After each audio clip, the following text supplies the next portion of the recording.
mauka. Ago mauka. Mauka so police amedrago. Mauka kiki kata amedrago. Mauka esse joton amejoton. C'est na no amelo. C'est tie no ame. Omo na webi. Dokuna webi. Omo na webi bien dokuna webi ogbe. Webi bien omo na webi ogbe so nyame yo. Doago. Je yo sheme half rasho, semi full rasho, but doago. Yo abraxas. Abraças maiores e até quando eu estou dentro do meu o verso caminho do eu menos o dia a gente zoca catica de bocha tremia da fama minha bonita minha bonita quando maior aquilo quando ainda mais eu falo foi ainda me do de cara minha bonita até culo te pega é maior cai que eu cai maior cai eu vou cair troco cai minha cai fia cai a minha até cai pelo para não vai já do lá com tava mas eu fica bastante eu me do down com bal o cacua com meu zango eu me previ na que do ago e é melhor que o chapata joma a foca me bora mas tinha bora tudo no período o pelo quarto olha foca me eu ganhou que é eu ganhou me to ya mo pode o to a me quase para vir olha foi me to ba jo é tu só pelo o mo do pele ka chapata vai ele happy e jo fo ba jo e chapata o pe fia chapata na trona me gbeda amolo abi fa gbe ri ni chapata no ani abi mi ajolo Japata, Japata, Mayo. Any at the very Mayo, or I mess with board you to come in Tabak, well, it is a blue at you put on a Valentina Pamelo, Valo John at Coffee. I go Sapate Mayo. I think I Mayo, all of the Mayo Fear. Jachina, your potato, up a door head. Miller Peck Bainami. Gado June Bear and who come in a pet bank. And me apendo, me have to talk with me, my mouth, and I ask you. Me have a no view to no vignon over to Kobe. And you Voncujovi vignon. Me take Bonchu the car, Bokor to Jane, Bokor to Hay, and call apendo Nami. A pair by my body, everything you have seen them, and then if you have to make a couple.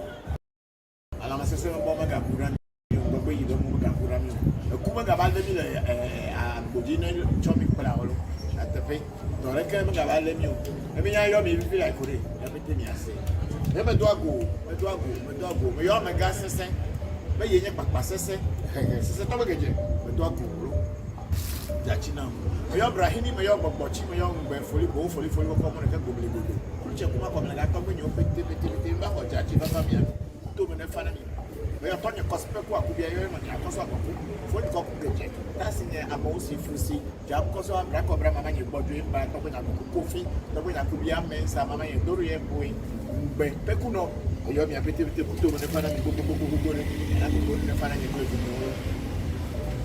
oyo fo nya Celestine ya wa kubia Katrina kubia fo nya sense ko fo nya ya oben akubia kuto me fana mi go na ko ne fana mi yo Niasro, I won't watch it. I took care of the Akpene, Castle Mensa, October and Fanamisia. Mayor, not to give a cotton to the to Mayor Kiki has a question at Barasubara. Abrazo, Mayor Kutum and Fanao, Yamaka, Fish of Sofa, Bovi, Zilebu, Kutum and Fanao, Bokor, Yamayo, and Bokor, Afata, Adoga, Condo, Kutum and Fanami, and I could go to the Fanamo. We have no back home, no Bear, the Gatobia Maze, Kutum and Fanami, Bokor, Yamayo. Abe Togbe anani tretu le jita Togbe Abraham jibenu le chame ebe yo Togbe fiato Simon Kabila abenyina si akotime kuto wene fana mi yo Daniel Evie Bamare nimal na yora keke kuto wene fana olo ele blonye kuto bikule apenya komete mile kule vinyo le emi kuto wene fana mi abe Mayo Togbenye Lawrence Kofi Ametobla. Yavi comme là Ametobla, avec yo Togbe Amabe Lawrence Kofi Ametobla, tout le fana. Mayo Toganye Gerhard Ametobla. Tobla très vieux voix. Akojachi. Mayo Akolu Akojachi. Mayo Amabe Tobia Kosi mamanye. Mayo mama Amabe Tobia Ampusi. Mayor Togbenye Joseph Kositonde. Mayor Togbe le Nopani Joseph Kositonde. Même pas Jandu, il y a pas Jachifa Fani Miano. Écoute, on est fan de beaucoup de gens, beaucoup de fans, il parle, il vit au nom. Mayor Mamanye Hanyo Comfort. Yovoga. Your mama hanyo comfort yevuga eba ko jachine no lokuto me fa ne bobobobore mi abi seram Voncujovi be yo ama abe mi yo itogbe Albert ko si peku akubia yo mama Mary akoso agokuta fe no mama yo bi o ko yo ra be na ko jachine na no kuto me fa na yo ama abe awuna tuji Bokor Abo kuto me fa na olo, dati va fa na mo fe. Yo to Bokor ni Abraham. Yo ibe to Bokor ma be Abraham jibenu. Aja. Yo ito be Vincent Gomado. Yo ma be Nana Afram. Yo abe Nana Afram. Yo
Please bring me a drink that is open. There's a okay. So you concentrate on your camera.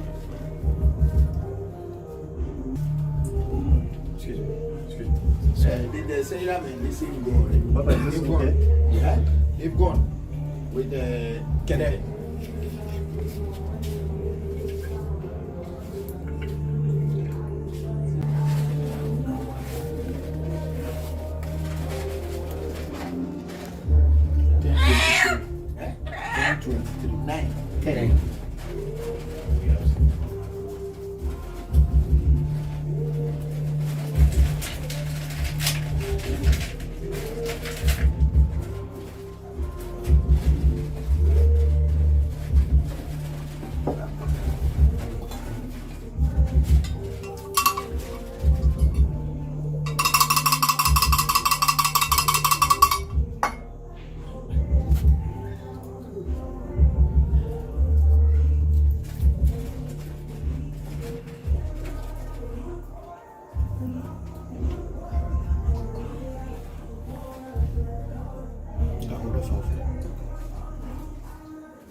Please bring me a drink that is open. There's a okay. So you concentrate on your camera.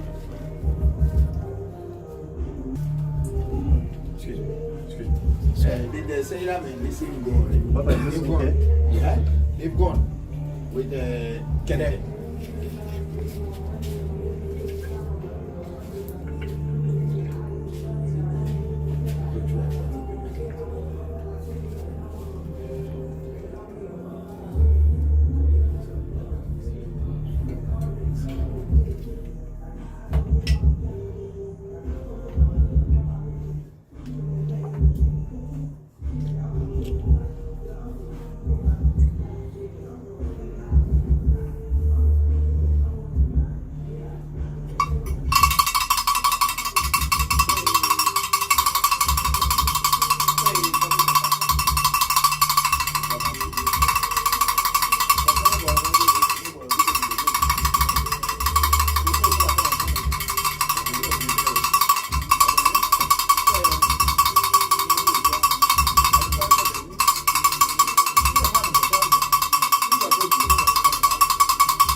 Pero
I'm saying, how you job at I hold sister.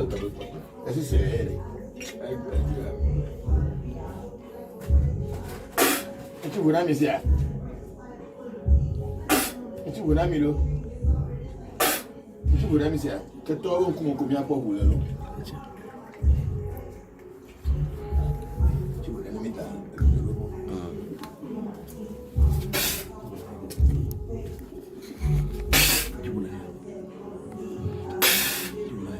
Anybody wants to drink, you can drink.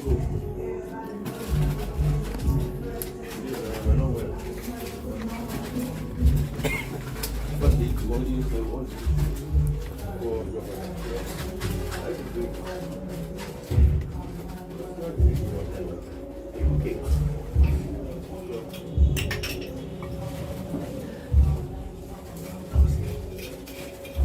They call a duavesia. The gunpowder.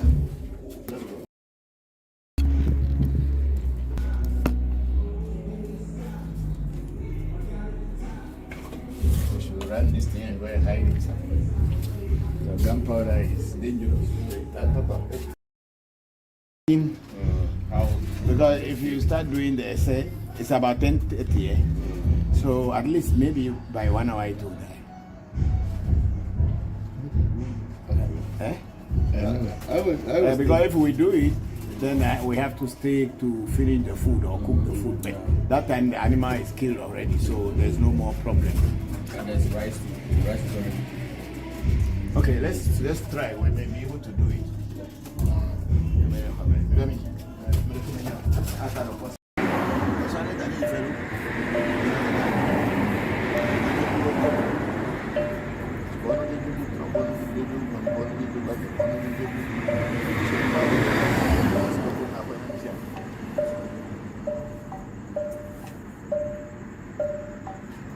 Gunpowder.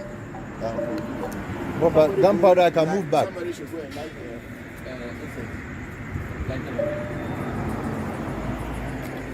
this is my thing that I thought you know, bro. It's in the light already.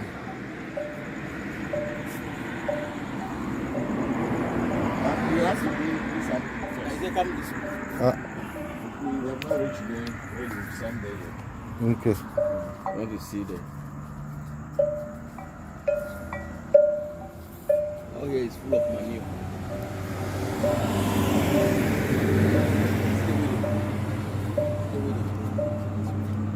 Manure stay.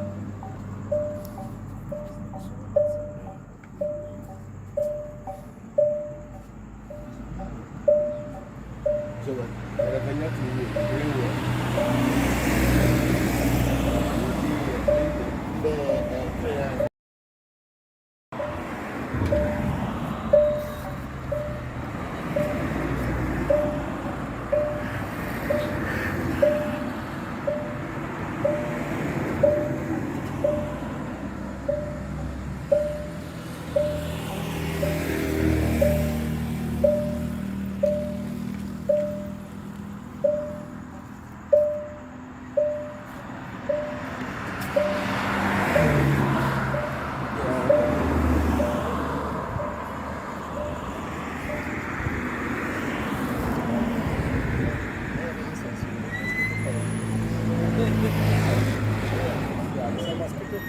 Ah, okay. It's a mosquito coil.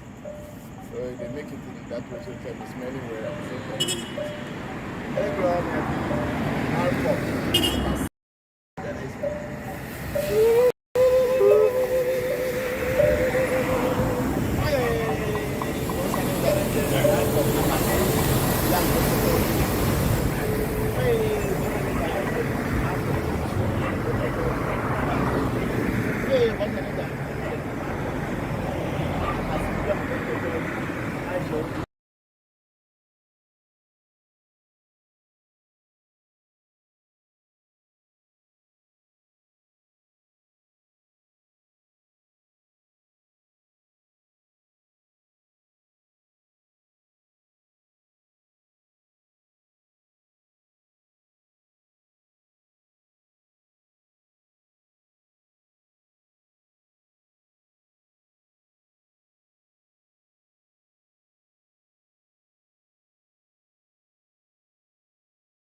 Me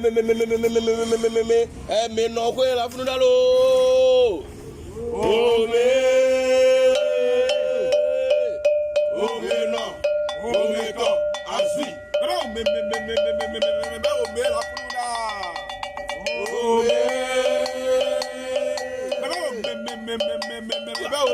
funuda.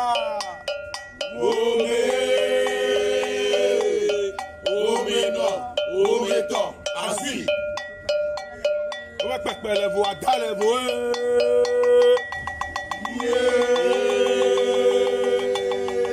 On va pas les voix dans les voix.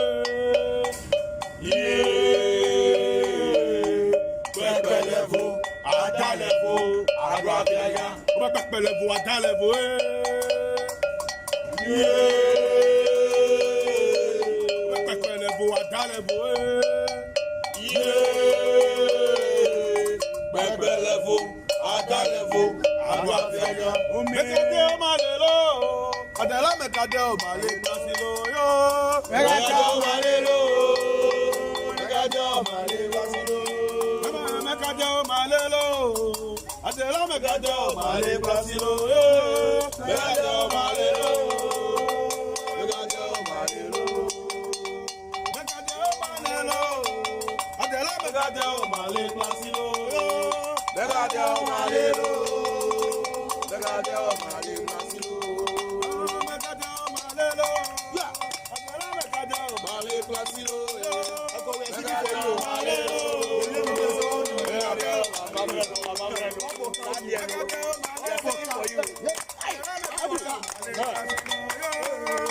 o malelo,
Obeajo, Batakari no de wajo.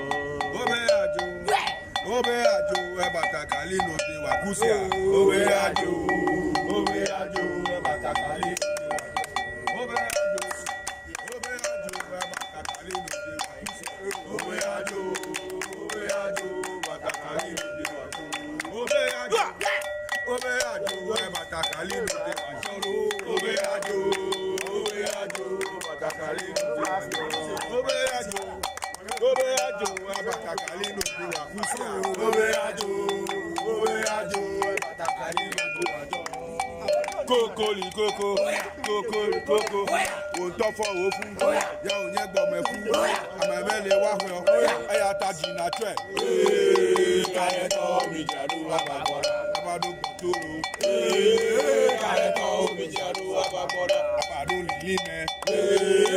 Kayeto mi jadu ababora, abado botope. Kayeto mi jadu ababora, abado lilime. Kayeto mi jadu ababora. Koko, Ontofo ofu, ya onye gbomefu, amemele wahwe, aya taji na twe. Kayeto mi jadu ababora, abado lilime. Kayeto mi jadu ababora, abado botope. Kayeto mi jadu ababora, abado lilime. Kayeto mi jadu ababora.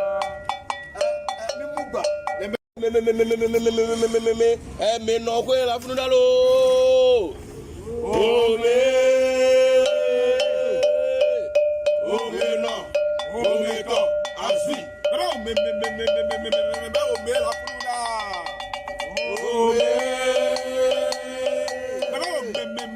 funda. Ome la funda. Ome no, ome to, asui. Ome pepe levo, ada levo.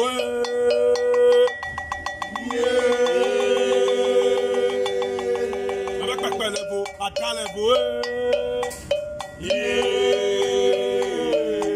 Pepe levo, ada levo. Agua viaya. Ome pepe levo, ada levo.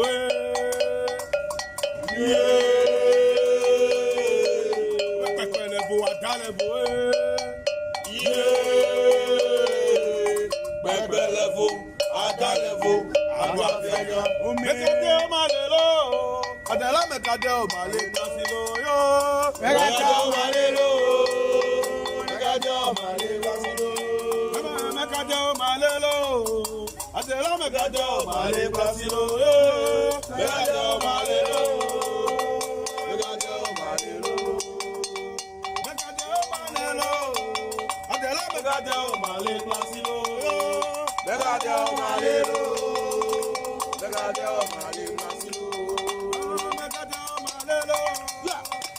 yo. Mekade o malelo.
Amela levo.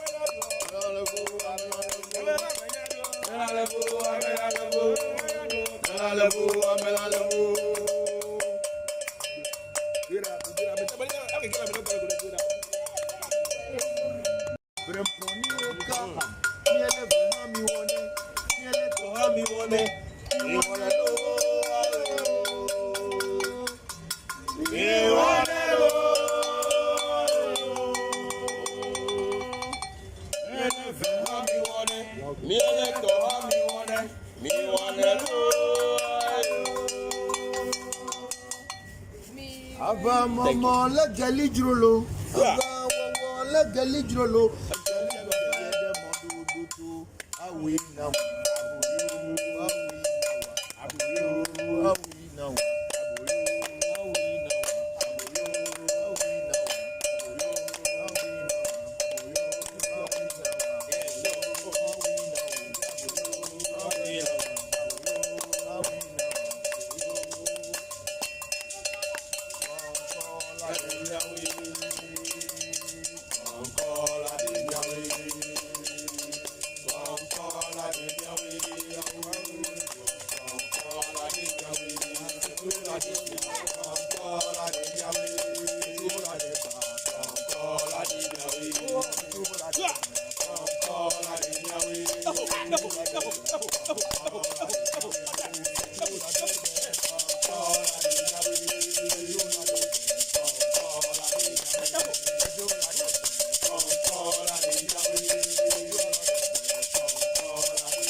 no de wakusia. Owe ajo, batakali. Owe ajo, batakali no de wakusia. Owe ajo, batakali no de wakusia. Owe ajo, batakali no de wakusia. Owe ajo, batakali no de wakusia. Owe ajo. Obe ajo, abatakali no de wakusia. Obe ajo, abatakali no de wakusia. Kokoli koko, ontofo ofu, ya onye gbomefu, amemele wahyo, aya tajina twe. Kareto mi jadu abagora, abado botoro. Kareto mi jadu abagora, abado lime. Kareto mi jadu abagora, abado botope. Kareto mi jadu abagora, abado lime. Kareto mi jadu abagora. Koko ikoko, koko, ontofo ofu, ya onye gbomefu, amemele wahyo, aya tajina twe. Kareto mi jadu abagora, abado lime. Kareto mi jadu abagora, abado botope. Kareto mi jadu abagora, abado lime. Kareto mi jadu abagora.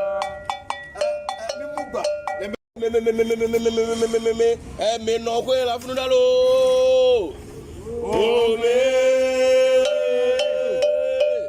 Ome no, ome to, asi. Me la funu da.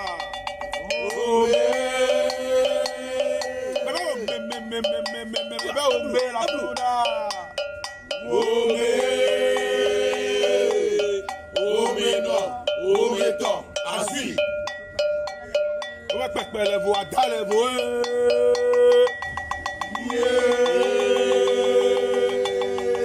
Ome pepele vo adale vo. Pepele vo, adale vo, aduabiaya. Ome pepele vo adale vo.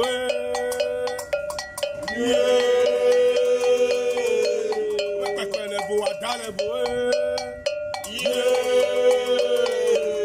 Bebelevo, adalevo, aduabiaya. Mekade o malelo, adela mekade o male nasilo yo. Mekade o malelo, mekade o male nasilo. Mekade o malelo, adela mekade o male nasilo yo. Mekade o malelo, mekade o malelo. Mekade o malelo, adela mekade o male nasilo yo. Mekade o malelo, mekade o male nasilo. Mekade o malelo, adela mekade o Male nasilo. mekade o malelo.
Amela levo,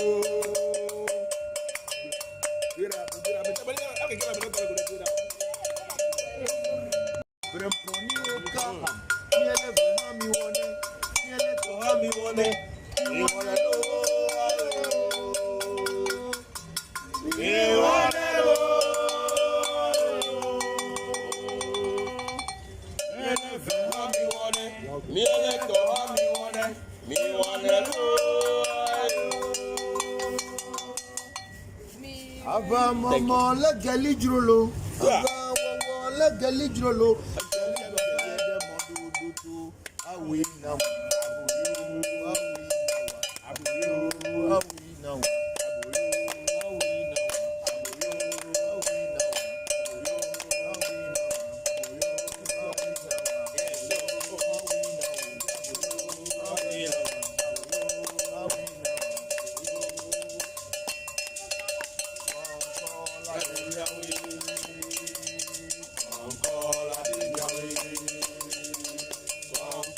Voncujovi.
kàkàrí lòdì wàjọ.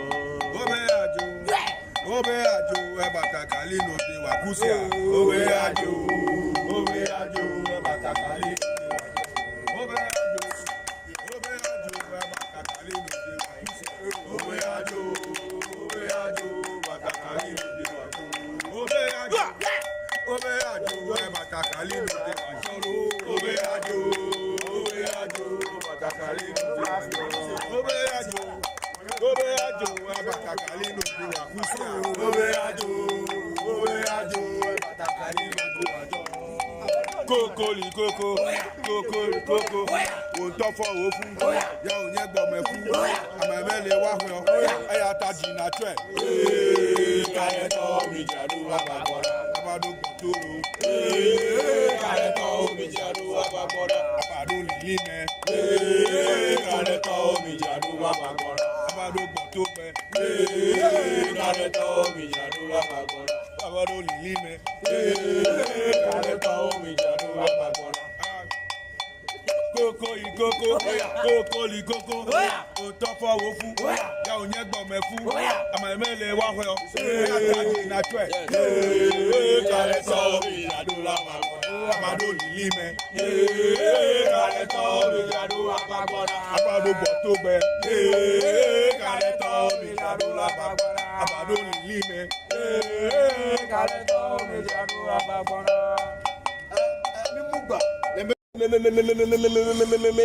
Me no kwe la funu dalo.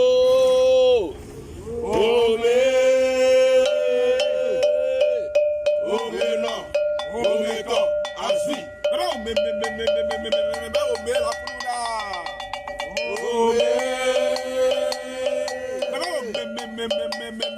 Me la fruda. Ome no, ome to, aswi. Ome pepele vo adale vo.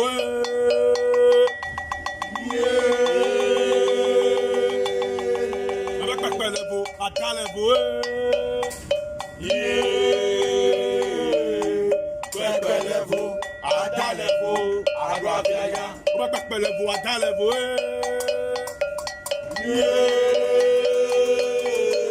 Ome pepele vo adale vo.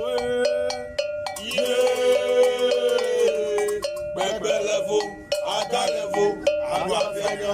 Mekade o malelo, adela mekade o male nasilo yo. Mekade o malelo, mekade o male nasilo. Mekade o malelo, adela mekade o male nasilo yo. Mekade o malelo, mekade o malelo. Mekade o malelo, adela mekade o male nasilo yo. Mekade o malelo, mekade o male nasilo. Mekade o malelo, adela mekade o Male nasilo. mekade o malelo.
good afternoon, good morning, and good evening, wherever you are at this moment. This is Revolution Voodoo Education live streaming from Africa Magic Temple in Accra, Ghana. I am your host, Bokor Christopher Voncujovi, and thank you very much for joining the section. Please prepare your questions, and after reading the greetings, pouring libation and reading the greetings, we will take off. Thank you all very much for joining the section today. Thank you very much.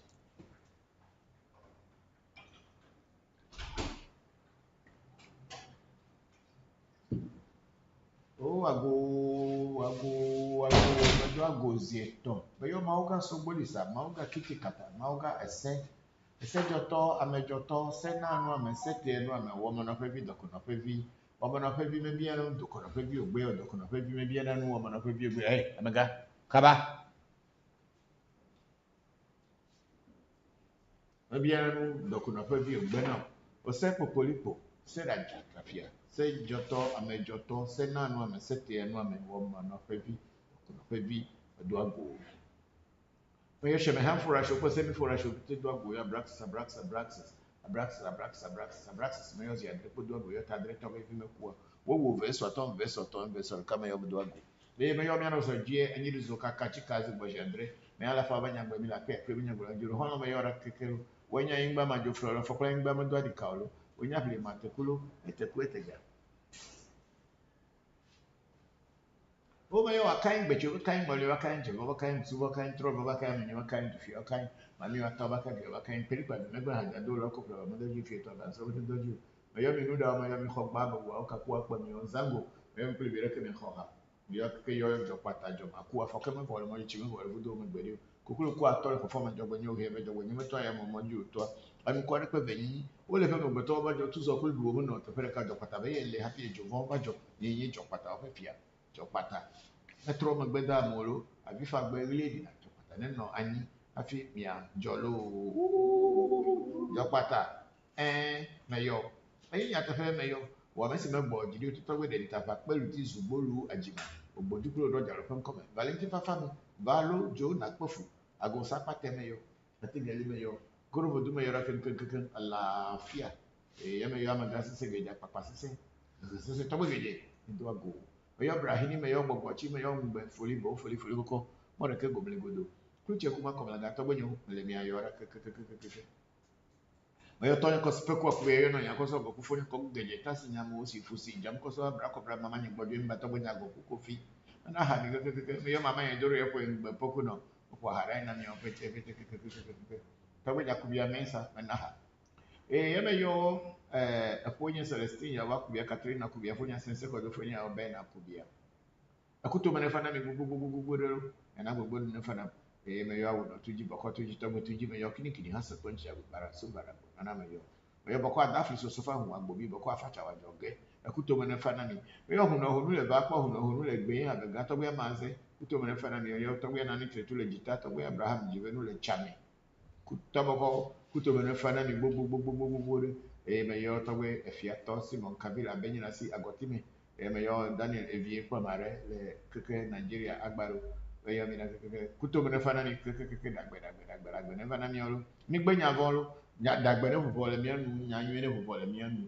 me yo tre vivio brahini bi gbe bi ku bi ogbe ntuta seke gbe vivio peti mba ho me yo po ije me ne bachonya nungwa teshi vio pete mi ba ho gen vio mi ba ho me yo na sa kumono bere ba ha me yo to me bobu mau ya pete mi ba ho ba me na kwira gbe bi gba si gbe ne ba dole je do ji la me se kwira gbe didi anwa ga ke me yo afa na go nu afa gbo ma jizo pe to mo le me da pa bidi yo pale gbe meji eku meji wole meji di meji lo so meji ngoli meji abla meji akra meji guda meji sa meji ka meji trupe meji tula meji lete meji che meji fu meji pali che tula me yo kle bo bi me po to ba do bo me to ba de nya de me ko de di me yo abo chi sakara kama chwa pa be adogo ko to ko le nko okunu ma ko agba no to bo no lecho o franta mani o fibri nkura bisinkra o ko fito jamba ku o cho tu akofi o cho he kofi atra kable me yo mi apete lo ba ko ajo na nti me yo mi akeke dagbe ji me yo to me ho wa to gba bodu to ra koi bodu manya asa pasa bi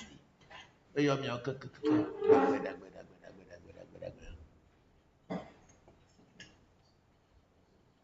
Good day, Anna. Good day. Good day. But you have me to see a dog below. I mean, a dog when you need Brian or Tom and Amanya, Brian or Nunamsia. You're a kind of butcher. You know, call.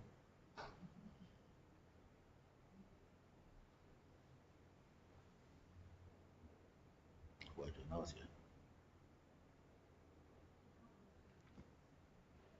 okay, we are ready to go. And I think we have Vivian Baka saying greetings, Papa, and the AMT family. Thank you very much, Vivian Baka. And then we have Madhu Stefan Asheo. Thank you very much, Madhu. We have, I think those are the two on Facebook so far. We have Angie G. Fisher.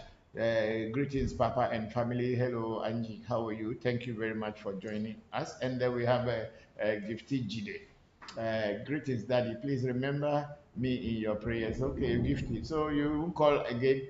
Try to call me sometime and let me know how things are going in place. Thank you very much, Gifty. And then we have Bubune Tamakose. Greetings, Papa, and everybody at AMT. Thank you very much, Bubune.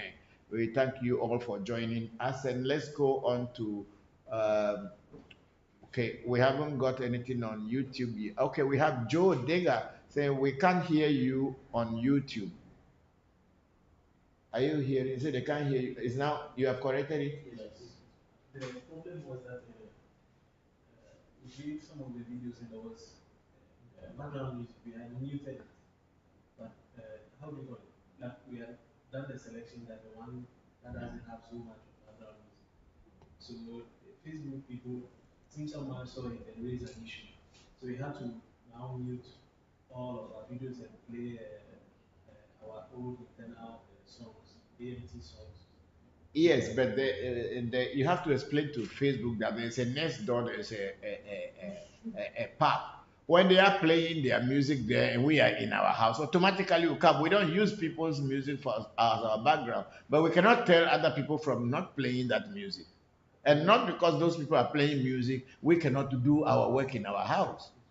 They don't give us the chance to even appeal or even bring our side or even like a dialogue or anything. They just do their decision on their own. So But you must write to them, even if they take decision on their own. Write to them. Okay, you have taken decision, but what you are accusing us of, we didn't do.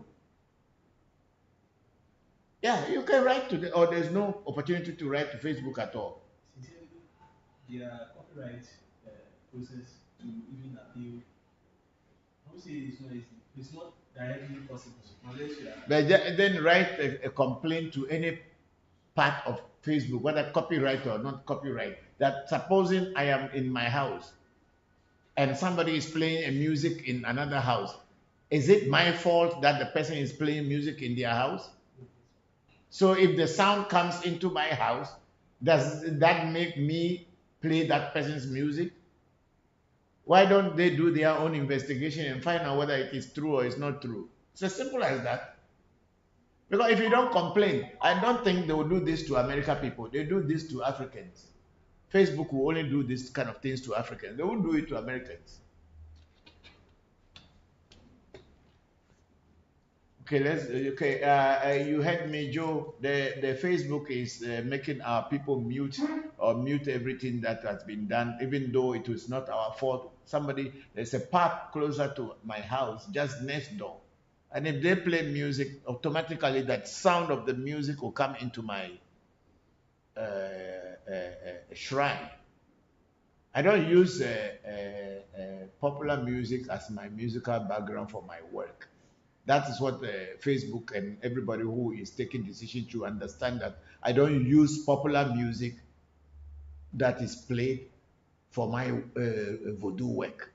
So if they hear popular music at the background of whatever I am doing in my shrine, I'm not using it. It's not me. Music is coming from somewhere. A sound is coming from somewhere and interacting with me. And there is no way I can stop the sound from coming. Anyway. Okay, so that's for YouTube. whether Facebook or YouTube or whoever is making that thing, they should go back and look at their decision again. I don't use popular music to as my background music. They should understand that one. I'm not doing disco dancing here. Okay, so check on Zoom.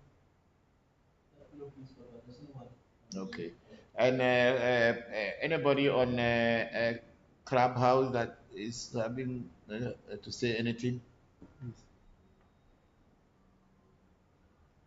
Okay, that's it for now.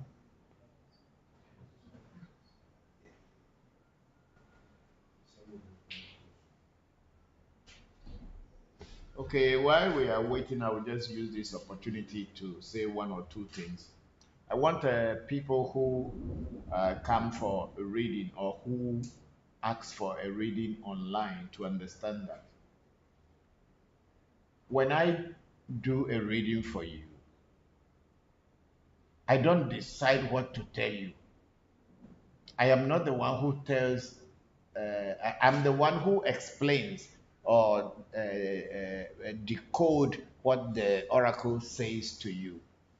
But I cannot predict what oracle will fall for you or what the oracle will say when you have secretly spoken on your money and you brought your money in, or we put your money on our phone and we brought the money to do a reading for you. I am not the one who tells what the oracle should say.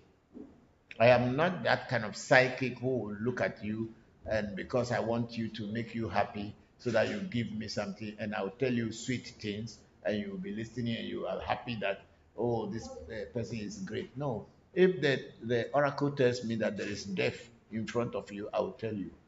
And if the oracle tells me that you are stealing or you are a thief, I will tell you. If the oracle tells me that you are not an honest person, I will tell you. I'm not going to tell you things that you want to hear or to pamper you, to make you look as if you are a princess or a king or a queen. Whatever the oracle tells me in a reading, that's what I'm going to tell you. There is this lady called Michelle Bowley who did a reading, and even during the reading, she was so aggressive as if we were against her. We are just a shrine, and our work is to do reading. We don't determine what falls for you in a reading. It is the oracle that tells what is happening in your life and what you should do about it. And when I tell you what the oracle tells me, it is not me as a priest who is telling every story. I am only explaining and breaking down what the oracle that has fallen and giving you the story behind it. So if you think that we did a reading for you and you are not satisfied, and you start to say that we are a rip-off, you don't know what you are talking about. Whatever that oracle told you and you think that is a lie, it's following you. That is what is following you. That's why the oracle saw that. But if you think it's a joke, give it time. And let's see whether what the oracle told you won't happen. I am not the oracle. I'm not a spirit. I'm a human being. The oracle only sees what it sees and tells us that this is what I have seen. And then I break it down for you. So you going back on Facebook or whatever, trying to tell people that we are a rip-off because we did a 15 minutes reading for you, and then we wrote some amount of money for you. If you do a reading and you want things to change, the oracle will tell you what things you should do to change whatever situation you were in before coming to do a reading. The oracle is like a medical doctor whom you have a problem and you've gone, and they send you to the lab to determine what is wrong with you. And after you bring it back to the doctor will tell you, okay, this is what the lab saw. So buy this medicine, buy that medicine, or do this other test, and then if you want to change things. So when oracle tells us what you should do, and we wrote the things for you, and you say, okay, because you cannot buy them, we should put the cost on them. You should know that I don't sell chicken. I don't sell drinks. I don't sell corn flour. I don't sell gunpowder. I don't sell palm oil. I am only a priest who works with spirits and do a reading for you. So if you are supposed to buy a palm oil, gunpowder, a farm produce, all these things that they will use to do your ritual for you, know that the people in the market are not going to give it to me for free just because they love you so much. You can easily let people go buy them for you. What I need is the items to use for your work and my workmanship that the oracles say I should take from you. I don't go creating stories of my own. That I don't do, and I will not do. I'm not going to tell you stories that will make you laugh and smile if it is not to make you laugh. If the oracle tells me things that will make you laugh, I'll tell you the same. But then if oracle tells me that this is what is happening, that you are having some sickness within you, even though now you are not feeling it, it's going to happen, because the oracle will let you know that the things that are happening now, they are either happening currently or they are in the future. We usually will explain that to you, that the oracle is speaking about things to come in the future. So if oracle says that or said that you are going to be sick and you are not sick today, don't think that is the end of the day. When a leaf falls inside a river or inside water, it does not getting rotten that it doesn't get rotten that very day. But it's going to definitely get rotten. So don't come to my page and start to make things look as if you know everything about our shrine. This shrine had been around very long time. At least in Ghana, we are now 25 years. And this shrine had been in Japan for 10 years before coming to Ghana. And I have not had people saying those kind of things that we are a rip-off. Rip-off of what? Rip-off of what? Because I've written what you should buy, so I'll work for you. That is a rip-off? Did you send me money and I didn't do your work for you? And you call it a rip-off? Stop these kind of things. If you don't understand spirituality, don't come into my page and be making noise. Whatever the oracle told you that is going to happen, you just ignore it. I'm not trying to intimidate you to come and work with me. I would, even if you want to work with me, I will not work for you anymore. But whatever the oracle said, you give it a time and see whether what we told you was a lie.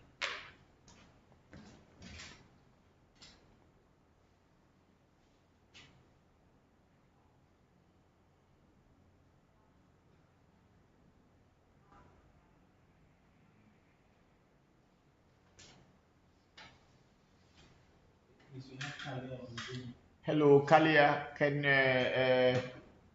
Yeah, if you wanted to ask any question, you can go ahead, please.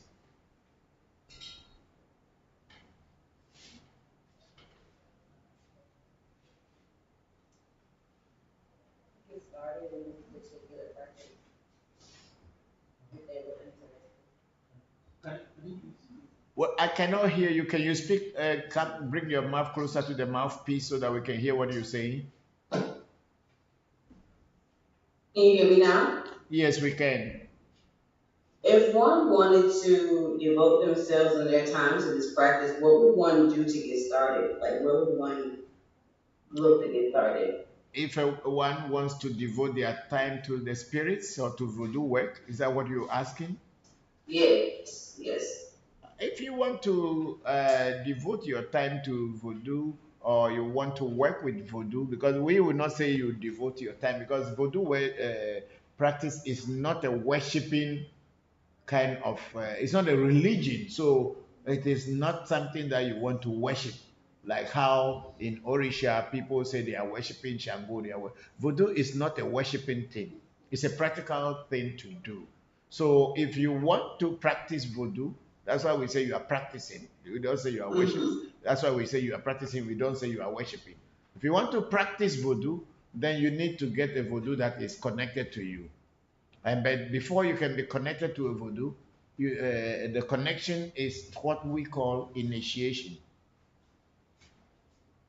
So you must get initiated into a voodoo, no matter what voodoo it is, whichever that you come across or which voodoo that comes your way and you are interested in. They need to initiate you into the voodoo by teaching you its incantations and then what you should do to get the voodoo working for you. Once that is done through initiation, you are there, you are open, you are now okay to do your practice. Okay. And initiation is a very practical thing. It is not online thing whereby somebody will say, okay, I'm initiating you online. No, initiation is always a practical thing because voodoo is a practical practice. It's not a practice that you just read in books and listen. You must have a teacher, and that teacher should be able to know what he is teaching, he or she is teaching you. And then he or she must also demonstrate to you that what he has taught you is working, is something that is working. Not just like, okay, I've given you voodoo, so you go and practice it. No, the teacher must be able to show you, sample that what he has taught you is a real thing. And then by the initiation alone, there must be some practical spiritual sign that what you are being introduced to is a real thing. In the voodoo, some shrines have drama. Some priests have so much drama. And if wherever you find drama in voodoo practice or initiation, then you know it is not real. There shouldn't be any drama or anything to prove to you beyond normal, natural sources that this is working. But if you go somewhere and the priest is running around and performing magical, doing magical secrets and telling you that is power, then it is not real. Voodoo does not talk in the human voice. So voodoo can never talk as a human being. But voodoo talks to people's mind and to their brain. And voodoo will interact with your aura, your vibration, and you can feel it. But if you hear voodoo talking like me, like a human being, then it's a human being that is hiding inside. It is not real voodoo. Okay. Thank you. Welcome. Thank you too.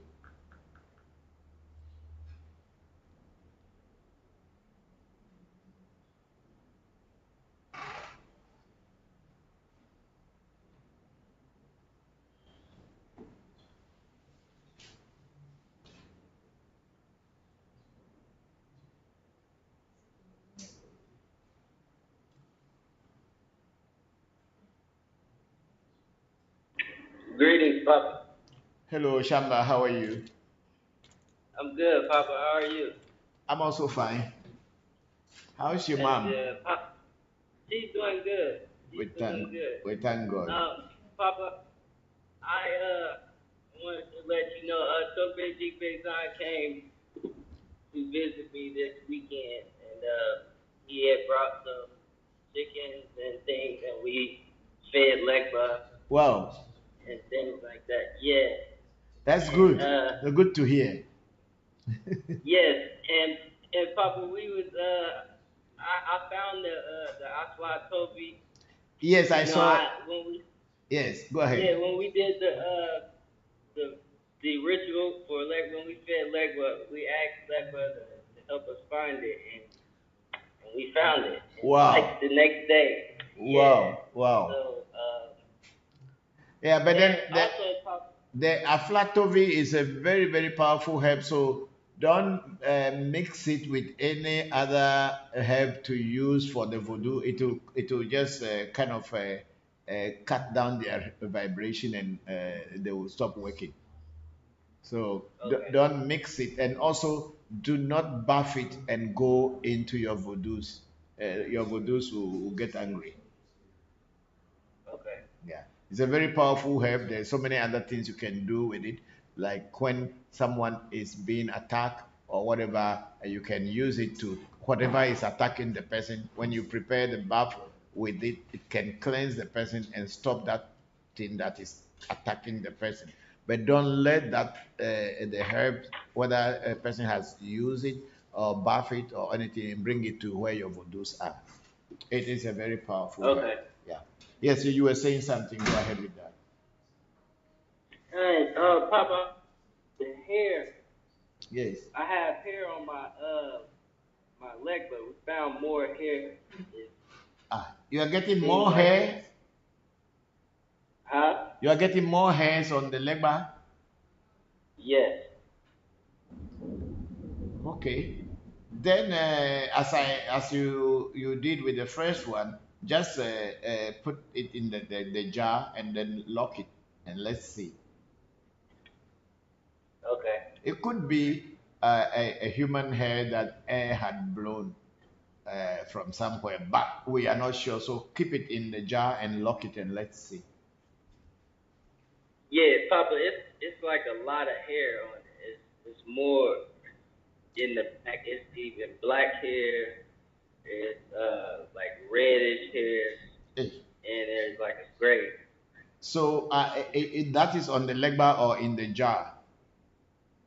No, it's on the leg, but Okay. Okay. So you just keep them in the jar. Let's see if it will grow or it will just remain. If it remains the same, then it's just not something special. But then you can still do, you yourself can do a reading to find out what that is. And then you can send the reading to me to explain to you. okay. Yeah. Thank you, Papa. Thank you too.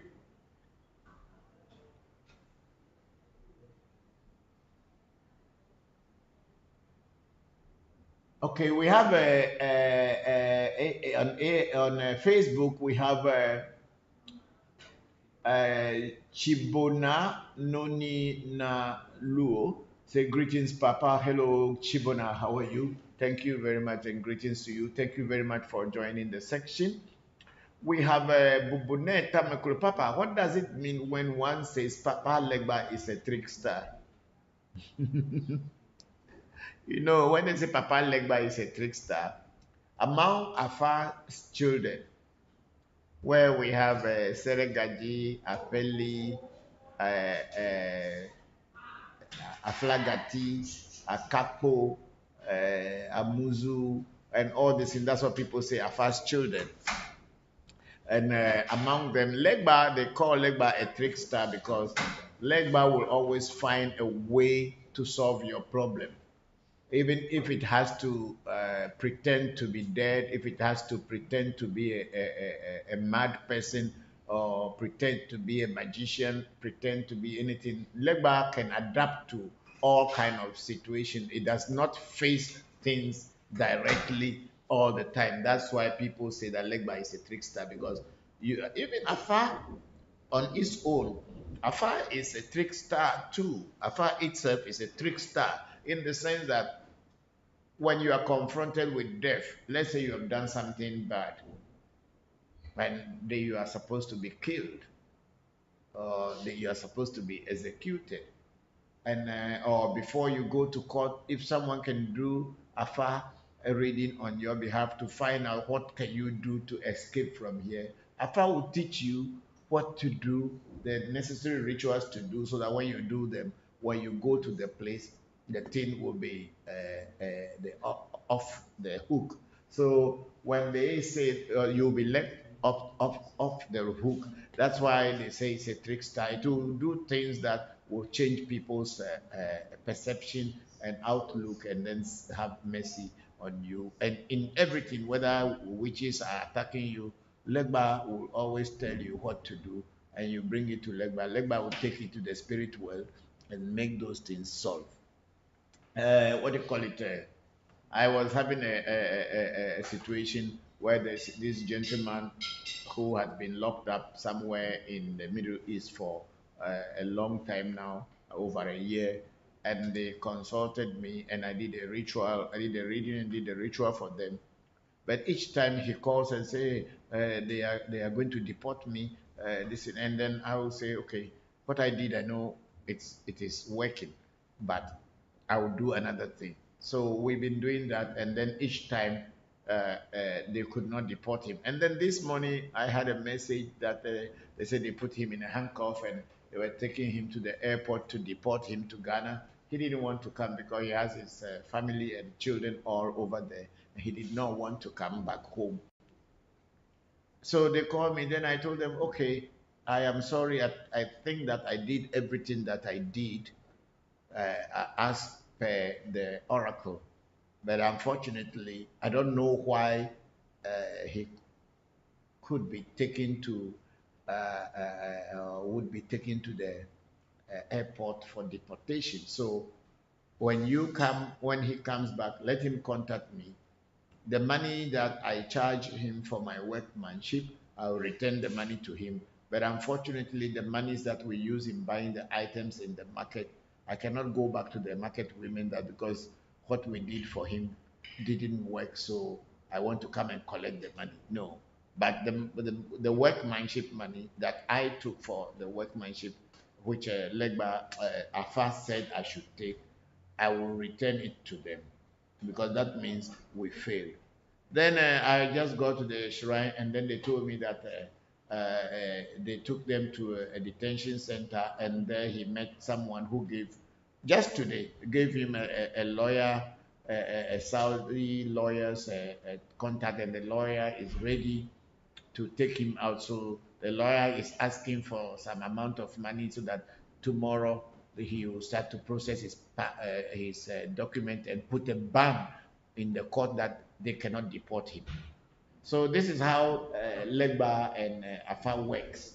So they give you the direction, you follow and you do your things, and somehow it looks like it is impossible, but somewhere along the way there will be a leeway that can come and cover for you. So when I heard it, just when I entered the shrine, then the call came that he found somebody who said he's going to put a ban on the DC. But he was at his last point. They said they put handcuffs and everything on him and sending him to deport him. But then when they got to where they will process his document, somebody came, a lawyer was contacted, and everything changed. The situation changed. So that's how Afa works. You will be scared that maybe the ritual that Afa prescribed that it should be done for you was done, but you are not seeing results, and you have all doubts and fears. Because our practice is not a faith-based practice; it's a practical experience based, and we have over years and had that experience that when the oracle speaks, it speaks in a correct way, and you follow the direction of the oracle. Definitely, you will not fail. Yeah, it's a very practical based practice. It is not a worshiping based thing where you have to have faith to let it happen. In African traditional spirituality, faith is the secondary thing. The primary thing is the experiment that you will do, the practical experiment and the rituals. When you are able to do them properly, you don't need to believe whether it's going to happen or it's not going to happen. You don't need faith. It's a practical based thing and action oriented. Yes, so Bubune, that's what it is when they say Legba is a trickster. It's only that Legba will find some way to get your problems solved if you know how to work with it.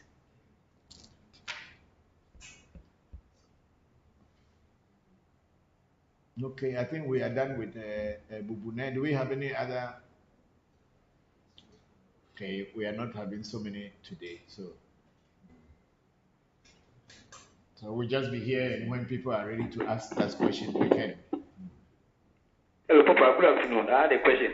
Yes, Nuku, go ahead. Okay. Two things. The first thing, you mentioned earlier about feeling the aura of a spirit. Yes. How do you separate like your own personal sensations or things that, or whether you think, how do you separate whether it's genuine or it's just your own personal bodily sensations which may be maybe playing tricks on you or something? Okay. You must know yourself in the first place. You have to know yourself. If that's the way you normally think, you would know. But then, if it is after a spirit was introduced to you or you are initiated, and then things start coming to you, you would know. It is not that you cannot know. If it is your own way of thinking, then at the end of the day, it will not bring any result. But if it is an influence of your spirit that is working the way your thoughts were coming, then there must be results. So if you have some feeling, your instincts are talking to you, and because the spirits will actually talk through your instincts to you and tell you, oh, go this way, go that way. Spirits will talk through your instincts to you. So that is why we say it's a vibration, it's a feeling. So when that instinct is real and it materializes on the physical plane for what you are wanting to do, or what you have requested, or the task that you have given a spirit that has materialized, then you know the spirits were talking to you. And you will also know that it is not just your imagination. It's not just your mere imagination. That something was actually telling you what to do, and then that answer comes. Settle. Go back inside. Don't be here disturbing people. Do you hear? Said, let him go inside.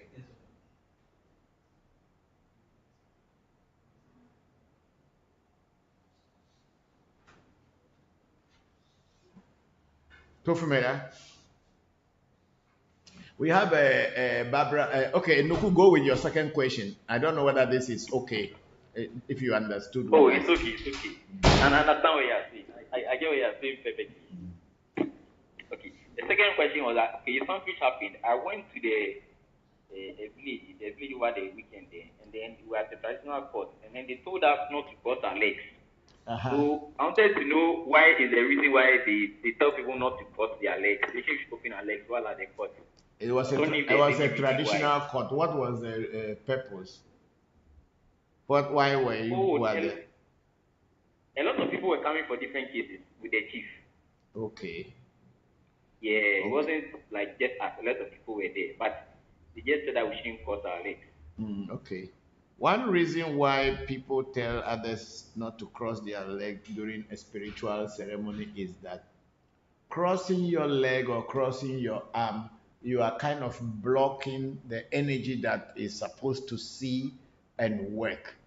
So you don't open the doors for it. So sometimes people come to a traditional court with a different joker or juju, with the mind that whatever wrong they did or whatever they were accused of should not be found out. So such people may sit down and cross their legs so that when they cross their leg that way, so the spirit cannot really identify them, find out what is wrong, what is bad about them in their vibration. So most places, it is said that when they are doing spiritual things, people shouldn't cross their legs. And but then we here, it's not a very big deal. But once in a while, people we can also ask, unless we are doing something and we are not finding answer, and we continue asking and asking and asking, and they say, oh, it is because people are crossing their legs. That's why. But a lot of Afa Bokono, they even cross their legs before throwing the gumaga, and it is still talking. Is it not true? So sometimes it is because people are afraid that when you cross your leg, you block energies from flowing towards you or into you.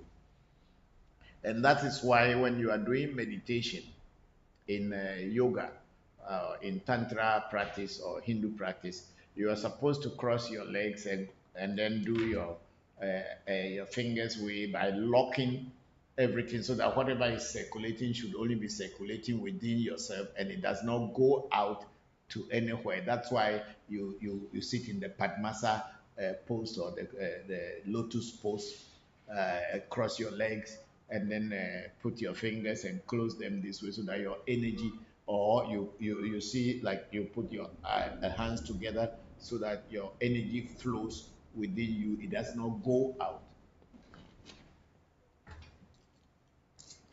So Nuku, that is it. Okay, thank you, Papa. You're welcome. Thank you too.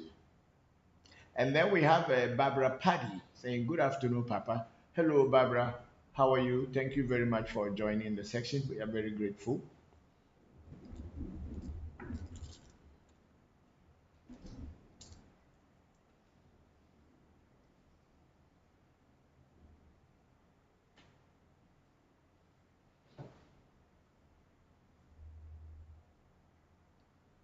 Okay, we have Adi Suka. Greetings, Papa. Please, can you explain the names of Agosi, Honshu, Agosu, Dan Tat? Adi Suka, these names are not very common. It's not a common name in my Ewe dialect. So when people talk about Agosu, Agosi, Ahonshu, honestly, I don't know what it means. Who is Agosu? Who is Agosi? I don't know because the Ewe dialect that I speak, and we are not familiar with these names. And this is more like getting towards to the Akplahwe and the four area of Ewe.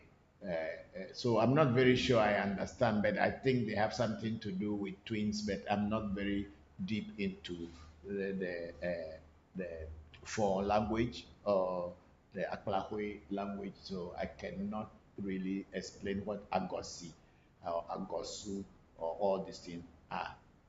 Sorry, I cannot be of help in that way. Thank you very much, Adi Suka.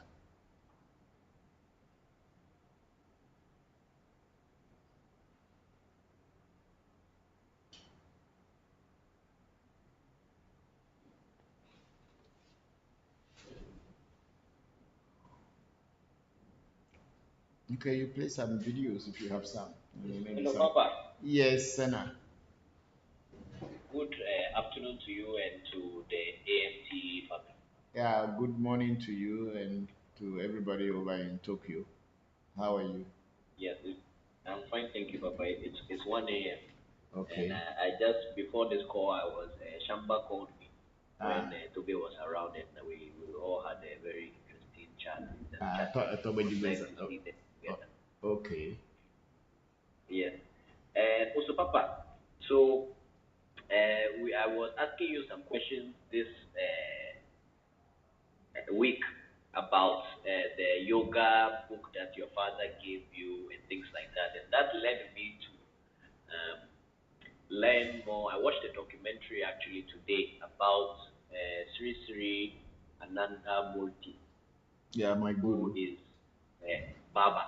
Yes, and Baba. I was very, very surprised by all of the stories. Like even from his childhood, he did a lot of things that he was surprising his mothers and his family people and things like that. So it made me think about your experience in India. And I wanted to ask you, how long were you living in India? And were you in Bombay the whole time? And how do you reflect now as a Buddha priest, as your time in India is with regards to what it did for you spiritually, or what role it played in your life so far? Okay. Sri Sri Ananda Murthy is my guru. He was the one who initiated me into Tantra, basically. But before I even went to India, my father gave me the book, The Narrow Path, that was written by Paul Breton, and to read, because when he saw the fire that was burning in me to know the truth or to know spirituality, because my father is more like a religious person than this thing. But I believe very strongly that in his youth he had also practice all these things. Otherwise, he wouldn't have had all those books in his study or in his library. So when he saw me struggling with myself, trying to move from one Christian church to the other, and always doing fastings and all these things, my father realized that I was suffering. So he gave me that book. And what brought the conversation between my father before he gave me that book was when the charismatic church started coming to Ghana first. When they brought charismatic church to Ghana from the United Nations, Christian charismatic church from United States of America to Ghana, one of teachers, or he was a teacher in my school actually. His senior brother was the one who brought the gospel revival ministry from the US, and they brought it to Hohwe, my village. And they came with some Americans, white people, and they set up a place where they were doing poultry farming and all this things. So I started going to the church. I was even baptized in the river. We were put inside the river and born again. And and then we know we were born again means now we are very powerful people. So I was what will I say? So I was going to the church. Then I used to go to church in the evening after school, and then in the early morning before school, because they have this dawn church start from around 4 a.m. to 5:30. So I was young. I was in my teens, but I was going. I would go. Not that my father doesn't belong to that church, my mother doesn't belong to that church, but by myself, I was very active and going, and even to a point where they wanted to.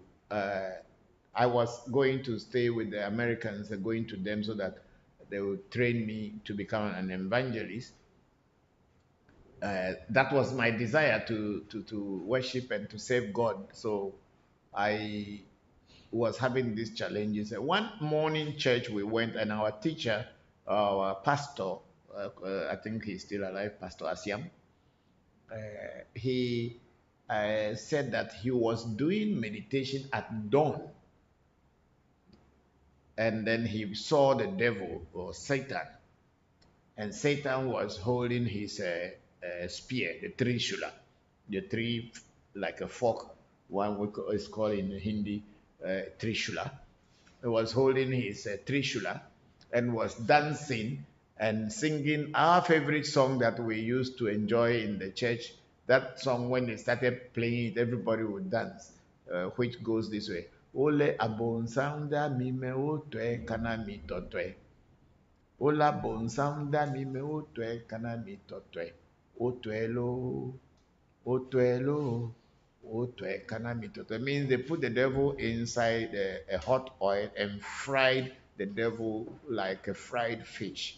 That was the meaning of the song. And everybody liked that song. So our pastor came and said he was doing a meditation and he saw the devil or Satan singing that song early morning and was dancing to it. So for that reason, we won't sing that song in the church anymore.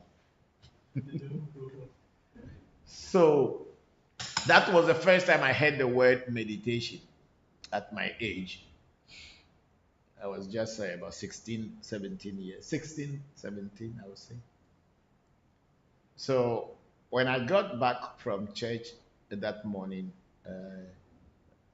that time my father was on retirement, so he goes to the farm in the morning and then comes back. Sometimes at the weekend I go with him to the farm. So I was asking my father that what is meditation? Because I know about prayer, and that's all that we were taught all our life, prayer, prayer, prayer. But then what is meditation? I want to understand what meditation is. And my father told me meditation is a form of prayer, but it's a secret prayer. You don't really use your mouth, but you use your mind to pray. So, how do I use my mind to pray if I don't use my mouth to pray?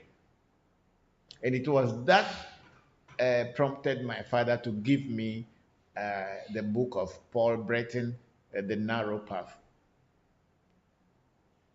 So, on reading the book, then I realized that there's something called yoga. Apart from prayer, there is meditation, and how to do meditation, you need to be initiated, all kind of things in there. But all this thing was so new to me. Take my age into consideration, and also from the area of Ghana, from Volta region, quite deep in this. Where will I know this thing? How would I know this, and who do I know? So I decided to do a fasting.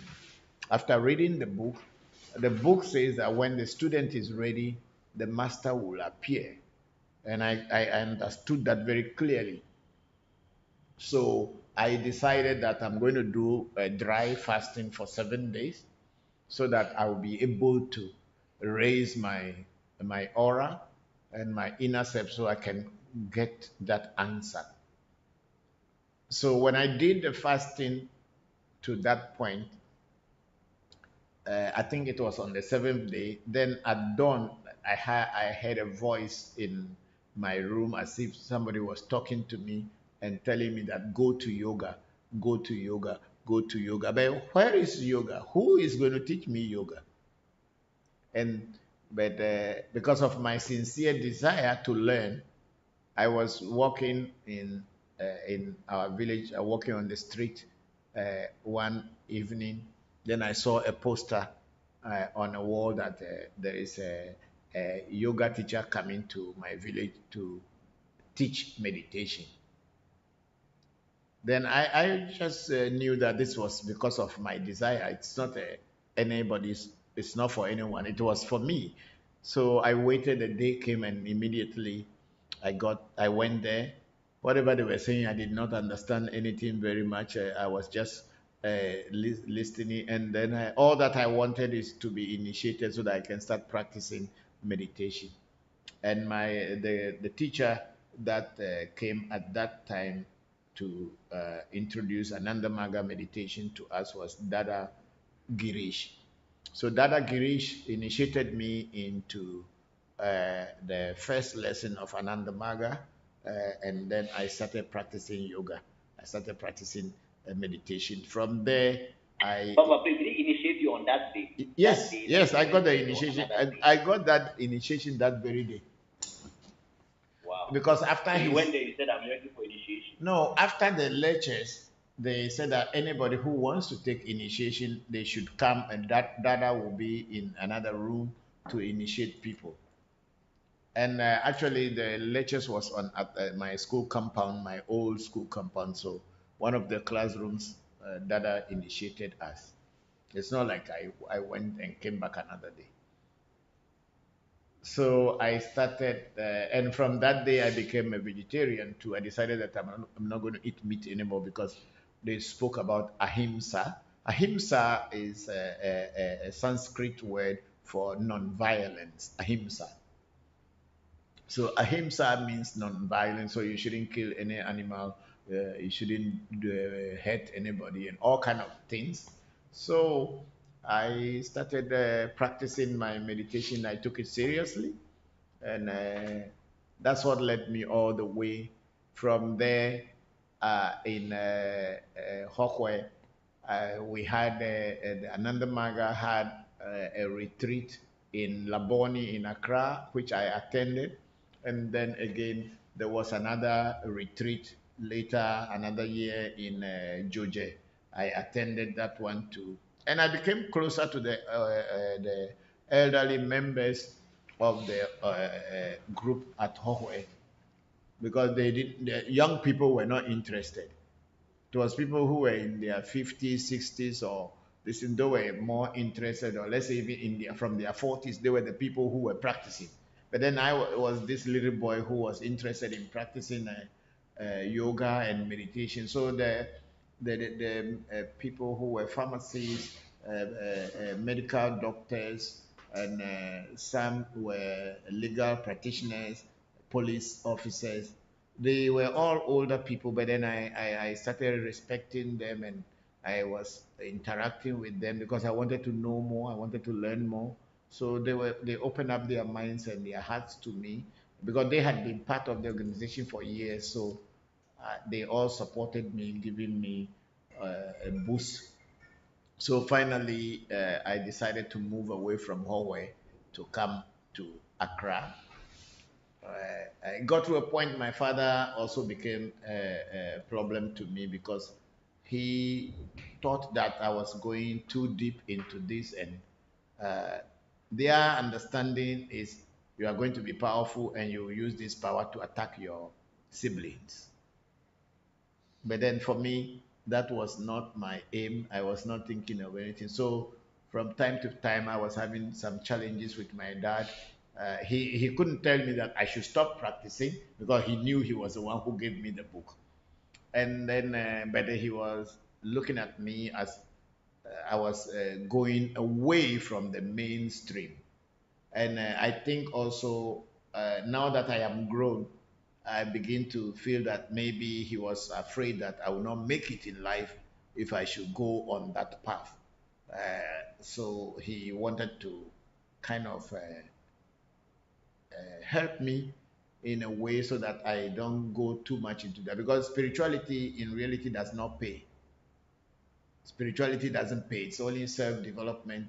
And if you have other tools already, that will what will help you to develop yourself. But then by being a spiritualist, you become a dependent on people, and people they give you whatever they can hand out to you. And I think my father didn't want me to become that. But my desire to do or work for God became so strong than anything. I did not need any material thing whatsoever. I'm not interested in, I wasn't interested in material things whatsoever. So I decided to move, change my school from Hawaii to Ebenezer Secondary School in Accra, where our headmaster, who was the head of the Ananda Maga organization in Ghana. So I think you met him, right, Sena? Yes, I remember I met him. You were saying that he was your teacher. He came to our house. Yes, he came to the house. Okay, so I came, and then they put me to be in the Jagriti or the ashram. So I was in the ashram like a servant in the ashram, and the same time going to school at the Ebenezer Secondary School. So I do all the chores. Because I'm sacrificing myself for anything that can let me grow spiritually. So that's what I do. So I was not paid, or I did not even expect to be paid. I just wanted to have knowledge and wisdom. And this is what led me to where I am today. So I was into serving in the shrine or in the temple or in the ashram. Or we in Ananda Manga we call it Jagriti, which is actually coming from a Bengali word. So I was in the Jagriti serving and doing everything. I was the only boy who was doing everything. Nobody else was there. So when that time Ananda Maga was still young in Africa, so they wanted to now divide Africa into blocks and dioceses, regionals, and all these things. So my teachers gave me the African map. I have to put it down on the floor. Then I would take a pencil and a ruler, and then I'll cut through Africa to some point. Then I'm going to now document the countries, the regional capitals in each part of the block that I have cut, which is one region. So I cut the whole of Africa into different regions and wrote everything down, and then that became Ananda Maga's main listen to use how to set up dioceses, regions, and all kind of spiritual centers in this whole of Africa. So I became the first black African, not Ghanaian, the first black African who devoted all my time to the work of Ananda Maga at that time. That one still remains today. Nobody else had been that. So it was through that I became so good in teaching of yoga, the exercise, all the many different exercises I have to be teaching people because I myself am practicing. So when on weekends we have something we call Dhamma Chakra, means the circle of truth. Dharma is truth, and chakra means cycle. So we have some kind of gathering called Dhamma Chakra, which we do every weekend, and we sing Babanam Kivalam in a circle for about 12 hours, and we don't break. We just continue singing. Wow. So that you can raise the vibration of your kundalini and all kind of stories. So we used to do it. Sometimes when we do the bigger one, sometimes we do that song for 24 hours and continuously. When you get tired, you sit down small and you'll be doing meditation and somebody will do. But it is still going on right now. Still going on. So I became like the African who was so much into the practice, a young boy for that matter. And at one time, they sent me to Nigeria to take over the Jagriti or the ashram in Nigeria because we have one priest called Dada Anangiana. He is dead now. And then another from Dada Anangiana is a British. And then we had another Dada called Dada Manuvendra. He is from Iceland. Not Ireland, no, Iceland. So they were in charge of the Nigeria office, but Dada Ananjana went back to England for some documentation, and Dada Manuvendra had a car accident in Cote d'Ivoire and died. So I was sent to Nigeria to take their place because they were sure I knew what I could do. So I stayed in Nigeria teaching the yoga, and I was in charge of everything. I think you know my friend Nirmal. Do you know him? No, Nirmal. Nirmal, my friend from Nigeria, the one who came last time. He came twice to. Yes. The one who is a pastor of a Celestial Church of Christ. Wow. We were the two guys who were managing that place. But Nirman, the wife called me about 2 months ago or 3 months ago that he died. He came here last time, just recently before. He went back. He is dead now. So that's where we became friends for all these years of over 50 years or 45 years. We've been friends until his recent death. So yeah.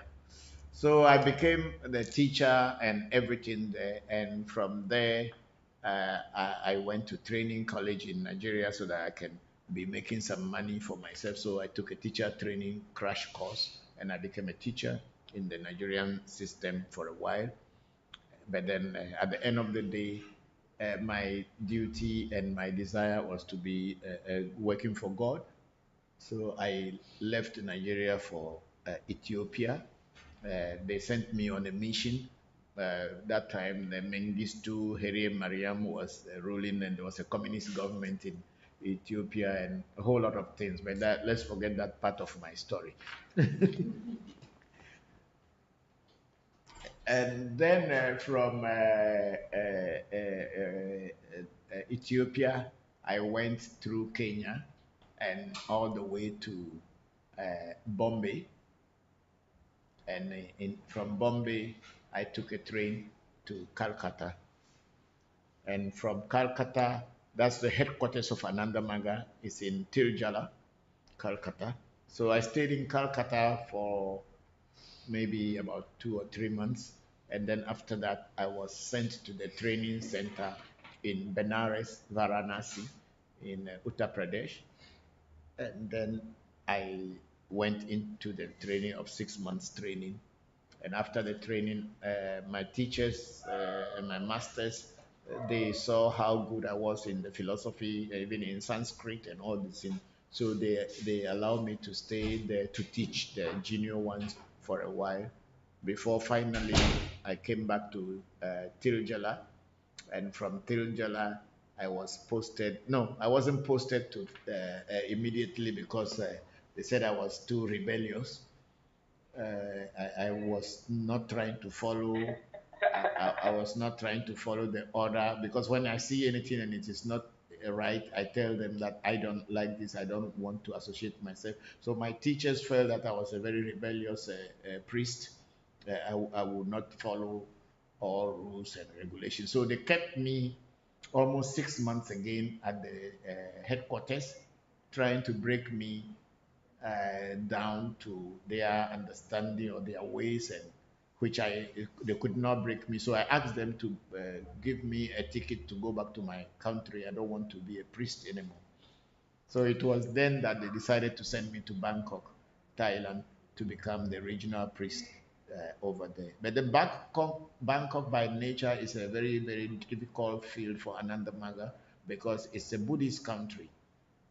And trying to teach anything apart from Buddhism is not very easy for any Hindu organization.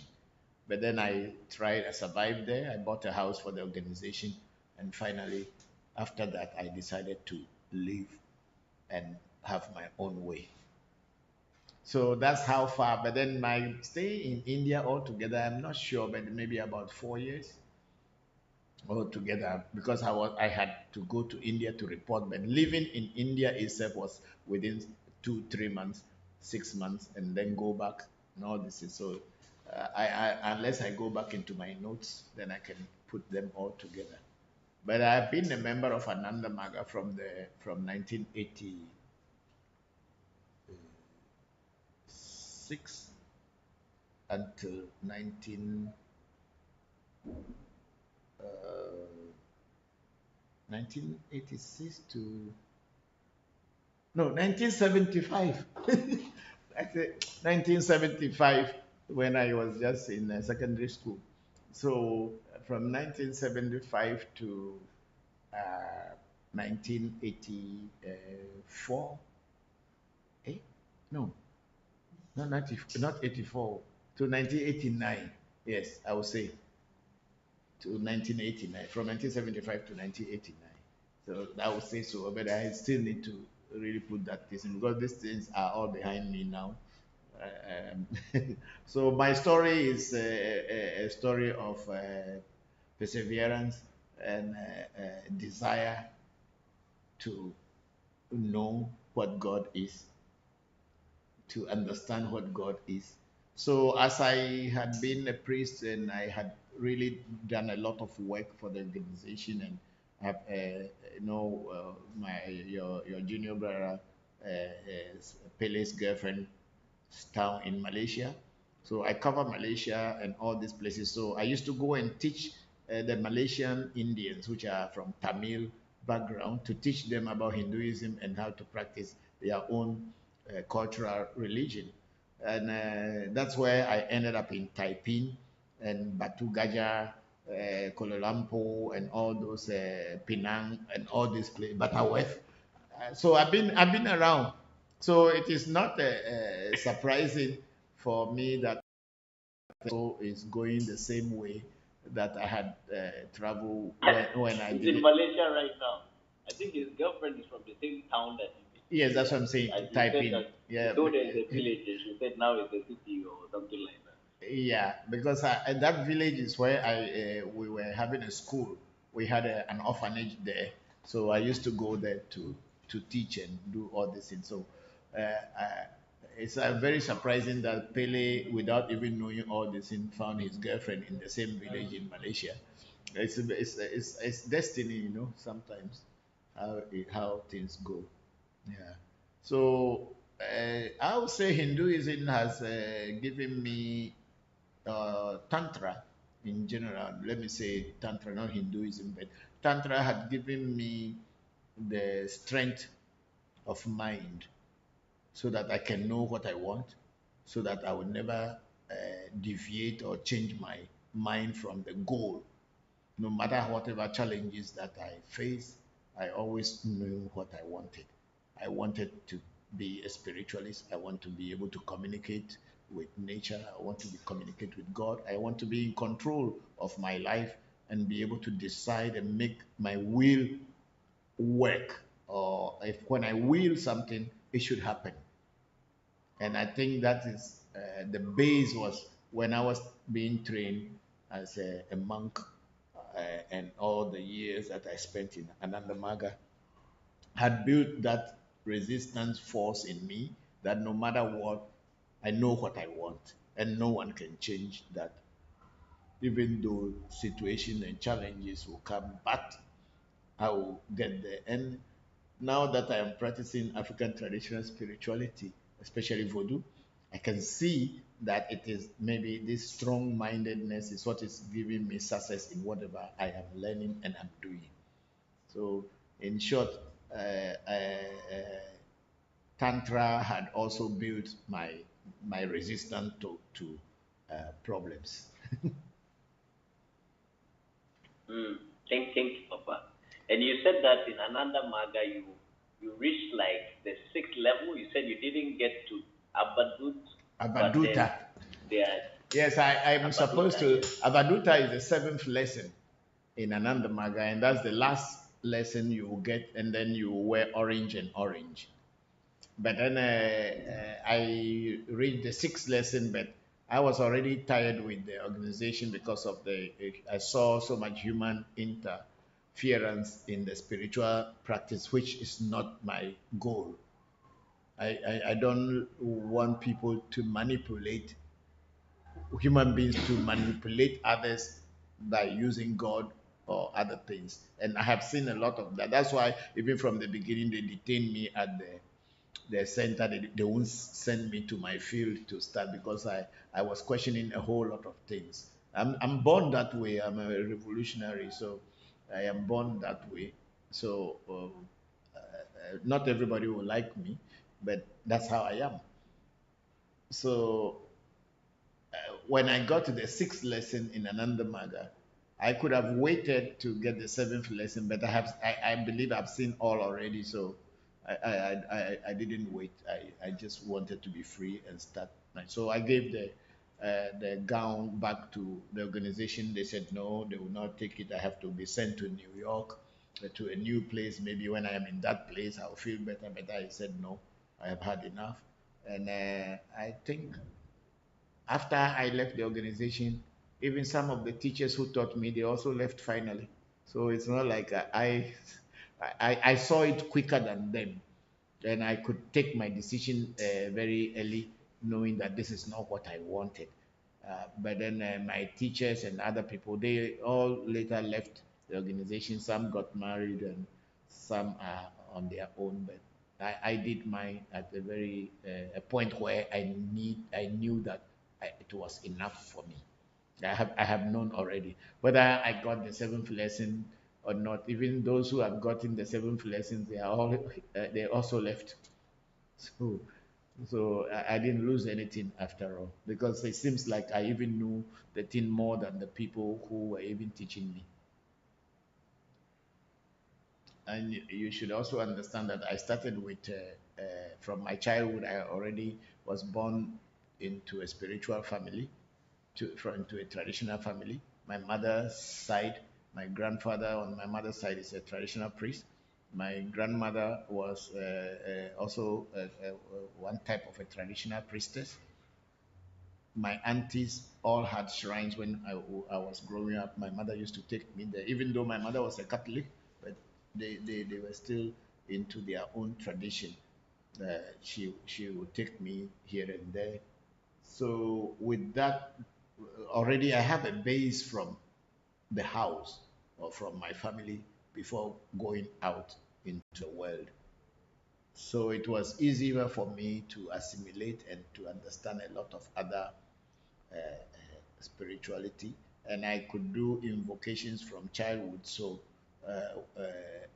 invocations based on Kabbalah already long before I joined Anandamanga, long before I joined the church. So those things were all part of me already. So it was easier for me to know where I have reached. So that's why the teachers themselves knew that I know so much. I even told you that one time there was somebody who electricity caught at our training center and the person was dead, and that was my roommate. And they brought his dead body and placed it in the room, and I have to sleep in the same room. But God so good, I was able to wake him up from his deep sleep and became a record over there in India. So that is me. So you're saying your roommate got electrocuted and they put his body in your room and you wake him up? Yes, yes. Because I'm going to sleep inside the same room with the dead man. How old was I? I was barely 20, 21 years old. So I woke him up. So somebody will fear you in that place. No, not that they feared me, but they felt that I knew a lot before coming to the training. That was what it was. And truly, I knew a lot before joining the training. It is known to everybody who had been in Anandamaga, they knew.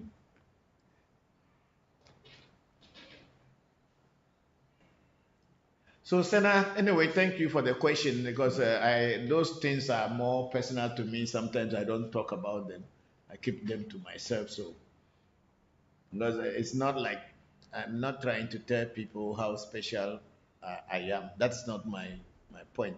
My point is I am teaching Voodoo, and if I teach you and you understand and you are able to make use of it for your own life and also the life of other people who depend or may come to you, that's half of my work is already done.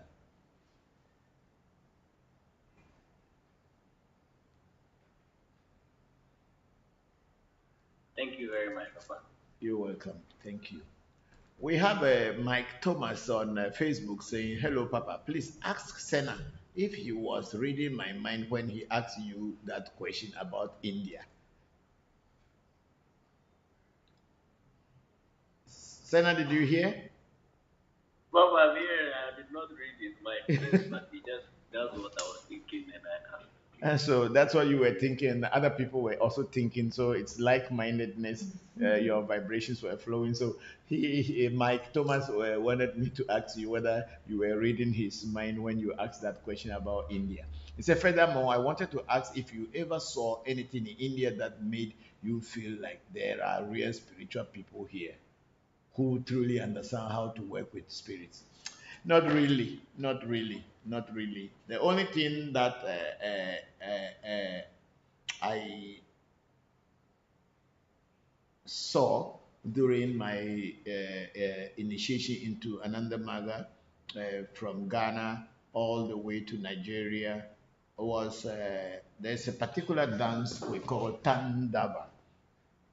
Tandava, which when on a full moon, usually we go to the cemetery. Tandava is a Tandava. Tandava. It's a particular dance in Tantra, which the purpose of that dance is to dispel fear, to break fear. Because according to Tantric teachings, fear is the greatest enemy of mankind. Fear, the fear of the unknown, is the greatest enemy of mankind.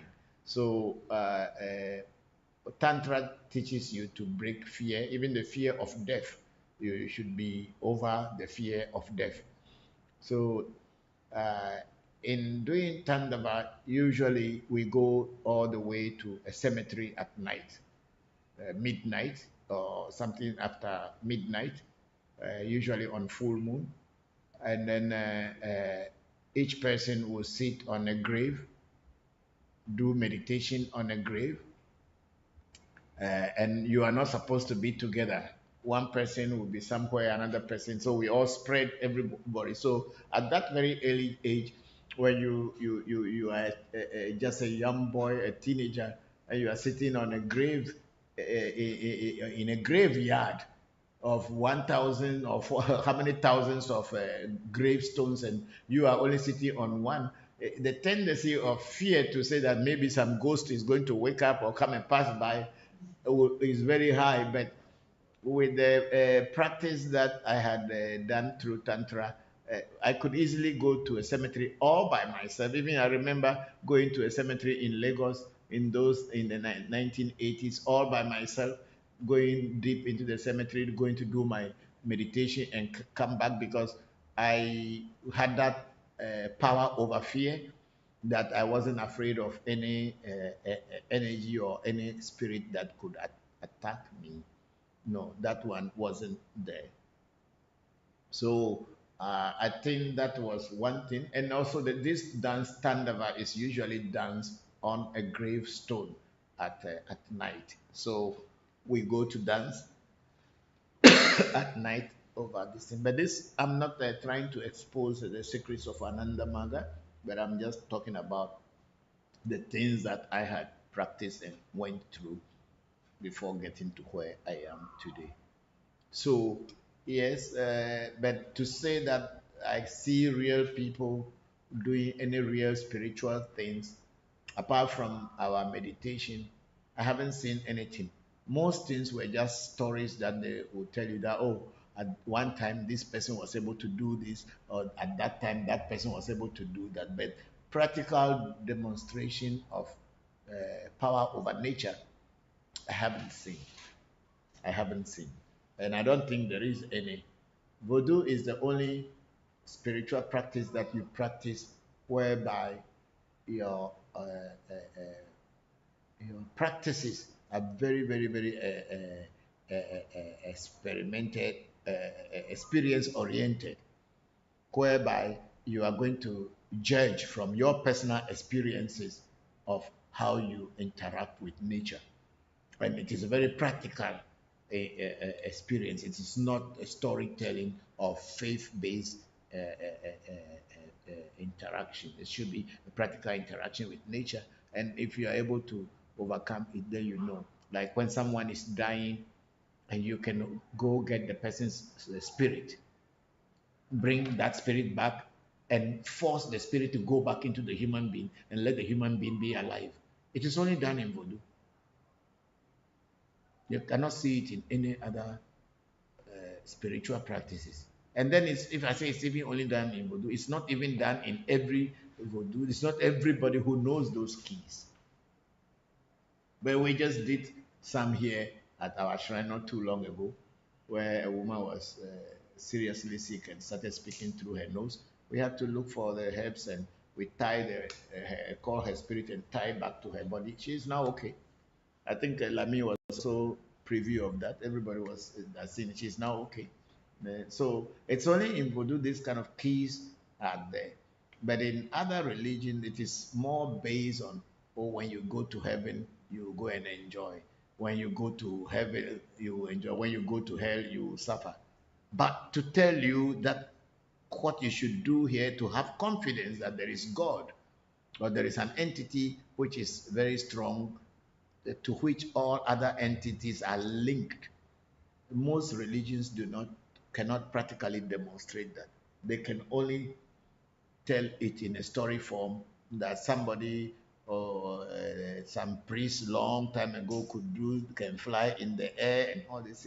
But physically, you will never see anybody flying. You can't even see.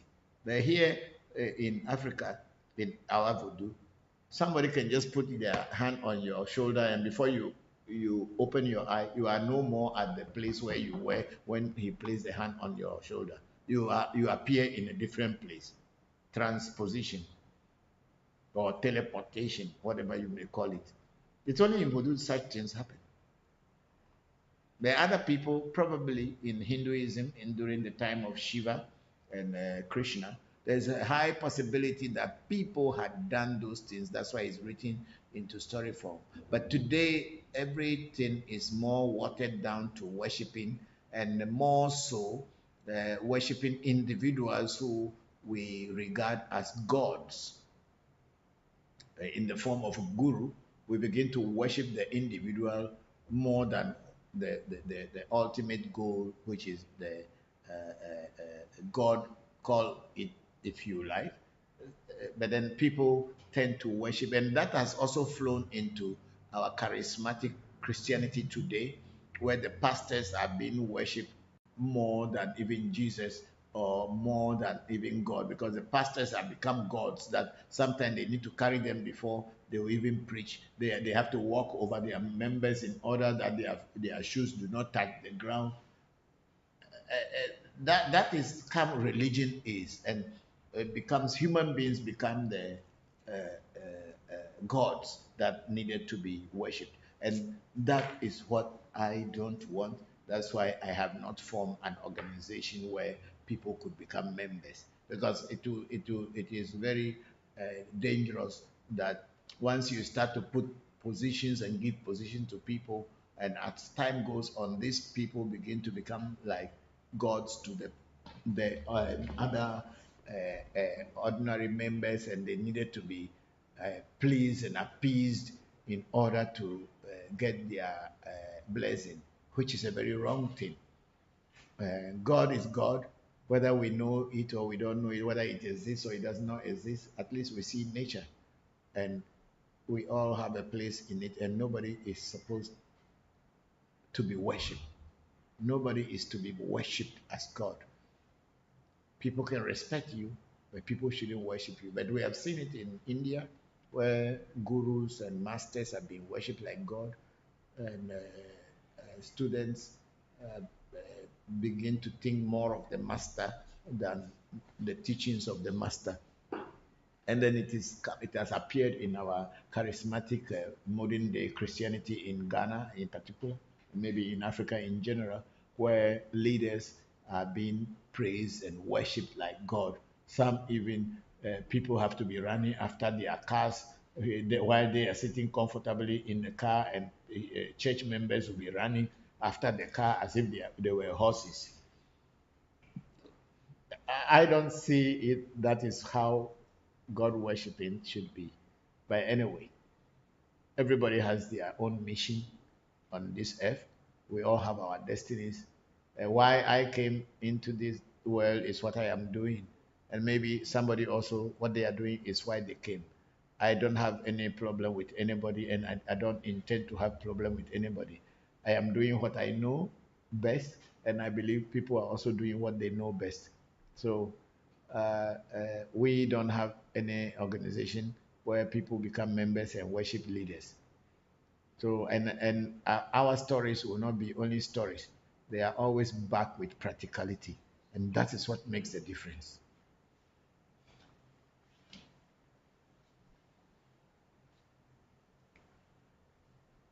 I think Bubune Tamikuro was laughing, I think, when I was talking about Legba's trickster thing. Yeah.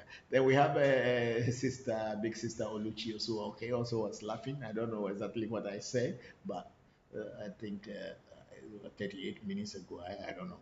And then we have a Bill Little, he's saying, greetings, Papa Revelations TV show says you don't do private interviews. Why? I don't do private interviews. Tell the Revelation TV that I don't do private interviews because I don't want people to use my work to scam other people. I don't do private interviews, please. They know me. I have my own things that I'm doing in this world, and the people do not decide for me how I should do my things. I don't need to be popular. I was a superstar in Japan before leaving Japan to come to Africa, back to Ghana. I could have decided to continue being a stardom over there, but then I decided to come and live in Ghana, and I don't need TV to make me become a star. I'm already a star. I was already a star.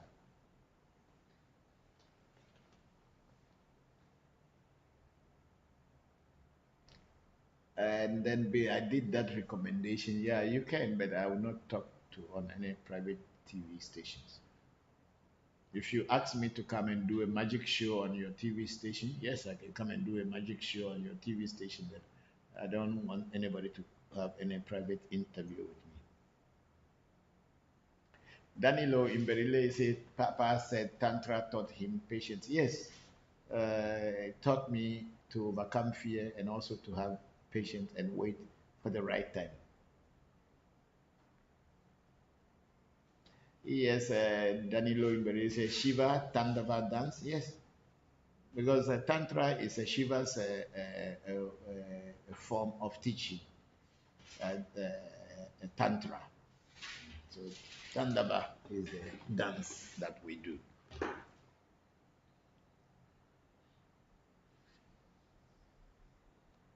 Okay, we are now on YouTube and we have Benny, Barbara Paddy said, good afternoon, Papa. And then we now have Benny Muswane. I am very delighted that I can catch the live today. Greetings to everyone in AMT family. Thank you very much, Benny. We are very grateful that you joined. And then Benny Muswane said, how true is it that the ancestors are often attracted to dirty place? No, that's not true. It's not true that ancestors are attracted to dirty place. What the person probably will want to say is that ancestors are attracted to natural things and natural places. But then some people may look at natural places as dirty places. Ancestors and spirits are attracted to natural places, but spirits are very neat. They are not dirty. So if they say they are attracted to dirty places, then those will be more of a negative spirit. What a lot of Africans who are Christians think is that whenever you kill an animal for your voodoo or spirit, and over time the blood of the animal becomes very black, just like in this Akanyi's case. It looks black because blood had been falling on it for a long time, over 29 years, I would say. So, okay, 28 years, let's say. The blood had been falling on it. So it looks dark, and then with the hairs of chickens and everything. To somebody, they may call it's dirty because it is not like a Christian church where they have gold plates and gold bells and people dress in other things. So people may look at it that it is dirty, but the truth about it is that it is just natural that when blood fell somewhere for a long time, the place will look dark. But that doesn't mean that it is dirty. And of course, when a fresh blood is is at any place, whether it's on voodoo or in a slaughterhouse, flies and other things will come to feast on the blood. So if you are a person who is thinking that, oh, because flies are flying on the voodoo, then makes it dirty, then that is your take on that. But it is not, because it is natural that flies will be attracted to blood. If blood is on the voodoo, automatically they will be attracted to that. So it is never true that ancestors are often attracted to dirty places. It is not true. And then Benny Moswani is again saying, magnificent life story there, Bokor. Thank you very much, Benny. We are very grateful. And then we have Jackie. Jalchod is saying, thank you for sharing your history and experiences. Thank you very much, Jackie. I'm very grateful. Thank you. No, these things I don't really say, but I think my son, Sena, just wanted to let people hear this part of my story. But of course, it's a story. Everybody has the right to listen to it, and also I also have the right either to say it or to keep it to myself. But yeah, at least you have heard part of it. This is not all the story, but yes, this is my journey through the forest of spirituality. Yeah, this is my journey through the forest of spirituality, and I'm still in the forest. I have not yet come out of the forest yet. I'm still learning from people who know more than me, and I am always a student, and I'm always humble when I see people who are ready to teach me. That's why I don't have pride. I need to learn, and I think everybody will learn until the day we are going away from this physical world. So thank you very much, Jackie. I'm very grateful. And then we have Governor Penny just sending greetings to you and the AMT team today. Papa, hello, Governor Penny. How are you? Thank you very much for joining the section. And you should be talking with Senna more, and then we'll be planning whenever you have a chance to come to Ghana again. I am here. Thank you, everybody. Then I think that is it from Facebook, YouTube, and if anybody has any question to ask on Clubhouse, please go ahead. And Papa, I have a question. Yes, Nuku. Okay.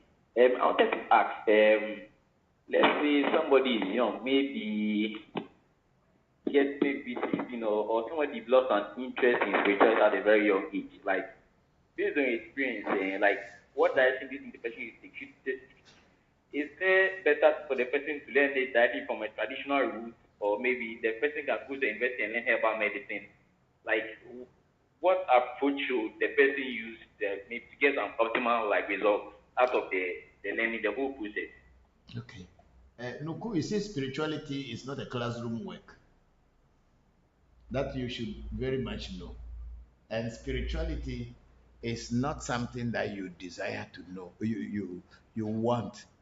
It must come from within. If it is an edge from within you, wherever your destiny will take you, the destiny knows how to direct you. You will just be an instrument in the hands of your destiny, and wherever it takes you, the destiny has for sure a reason for taking you there. So when somebody at a young age wants to be spiritual, you don't need to teach him necessarily that, oh, you must go this way. His or her destiny will actually direct them. But spirituality in its real form is not something that someone has to tell you what you should do or what you shouldn't do.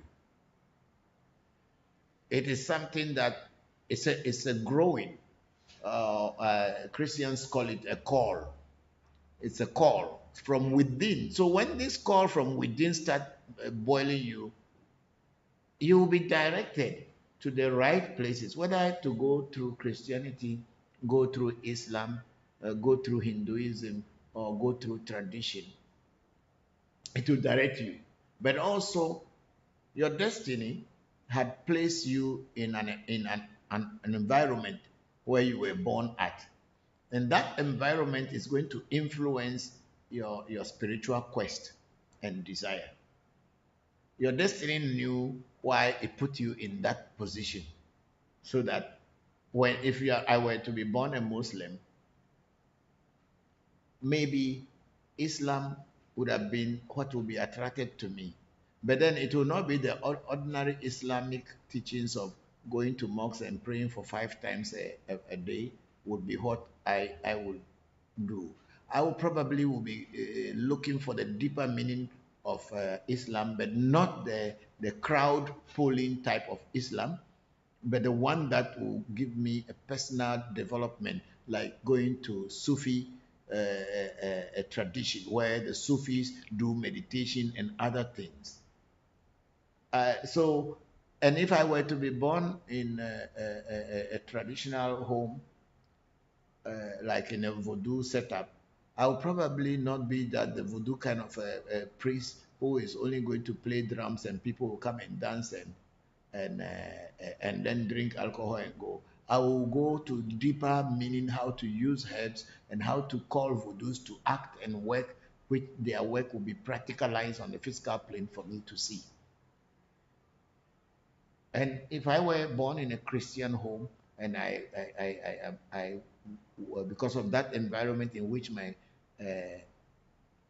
destiny placed me, you will see that the ordinary going to church every Sunday and coming back home, or going to church on Saturday, and also will not be what will be appeal to me. It may be the initial things that would draw me to the deeper things in Christianity. Just like I was saying, we were born on the Christian mission compound.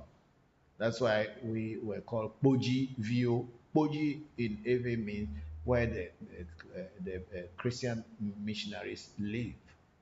So we were called Boji Vio, children of Boji, of children of the mission house.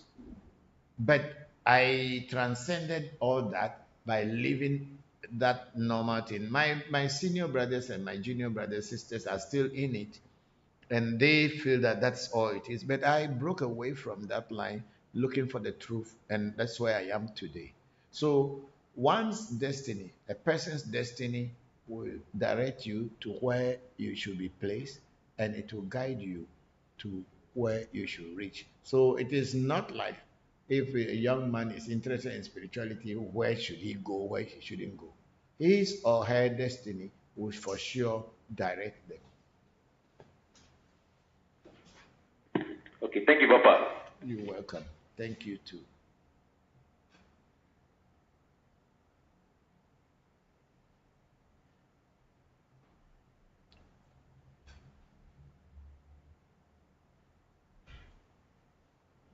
Yes, we have Mike Thomas again. Papa, are you able to prepare herbs for people who have to give speeches to help them connect with their audience better and be effective in their communication? Yes and no. The practice of voodoo in general is about herbs. There is no voodoo which is not built by herbs, and there's no voodoo that is not built on herbs. So it is not like the special herbal preparation that will give you a better speech or not. But your getting involved into voodoo as a practice should be able to give you a lot of opportunities, whether your speech will be very good for your audience, whether you are a teacher, you are a politician, or whatever, you are a priest. Yes. So the practice of voodoo alone has all these things, but then there are certain herbs that are for certain things, and then when you get in contact with a voodoo priest, and it is necessary that they have to teach you or prepare such herbs for you, they would. Then those herbs can be either prepared in the form of oil, in the form of soaps, or just direct herbal baths, and things will change. So that's why I say yes and no. Thank you, Mike Thomas. Where is Sarah? It's inside.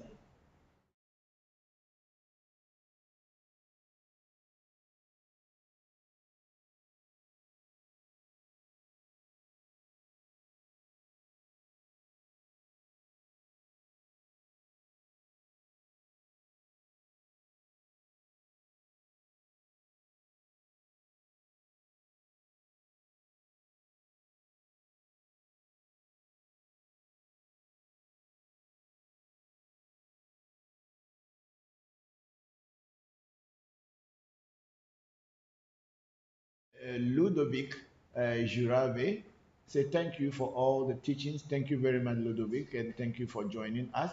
And then Ludovic Jurave is saying it helped me a lot going back to my ancestral traditional spirituality. Duo Seba. Thank you very much. Thank you very much, Ludovic. We are very grateful. Yes, when you are doing something that is in your blood already, when you are doing something that has become had been part of your culture, it is easier for you than moving from your cultural background to another uh, different people's cultural background. So when you practice what your ancestors had practiced, the words that are used in the prayers are words that are familiar to you, and you can understand their meaning. Unlike going into a different cultural background whereby you have to learn the language and then now translate what you are learning to English, and then break it down to your traditional or local language. It takes a lot of points out of it, the meaning. So when you are practicing from your own route, it is very, very easy and interesting and more straight. So I agree with you that practicing your ancestral spirituality makes it easier for you. It is true. And then we have Jackie saying, so true. Thank you very much, Jackie. We are very grateful.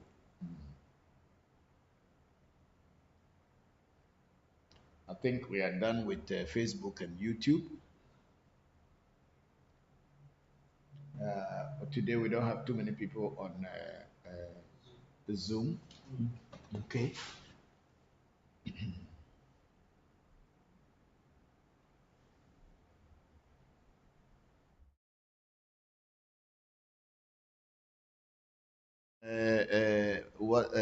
Clubhouse and I don't know. So please, you can come. Somebody can ask me some question and then I'll answer if I know what it is.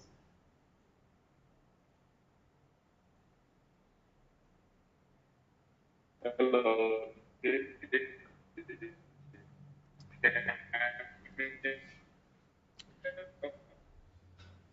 Your network is not good. I cannot hear you, please.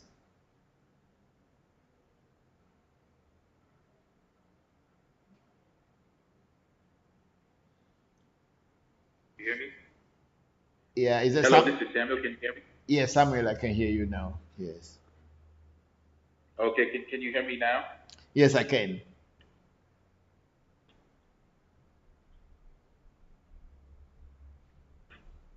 Hello? Yeah, go ahead, Samuel. I can hear you now.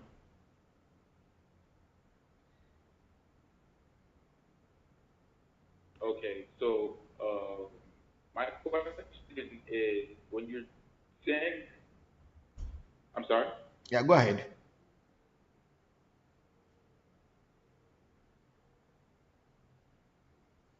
Okay, my question is when you're talking about destiny, I wonder is, I'm asking is how it determines, yeah, when you talk about destiny and how it determines where we're born, the experiences in our life, and whether or not we'll go down the spiritual path. My question is destiny, our individual destiny, of spirit, and it's actually like a God or something, or is it just like a pathway, but it's not a spirit? Okay, in the Ave concept of destiny, what destiny is, in the Ave concept or Vodou concept, destiny is your inner self that is clothed with your physical body.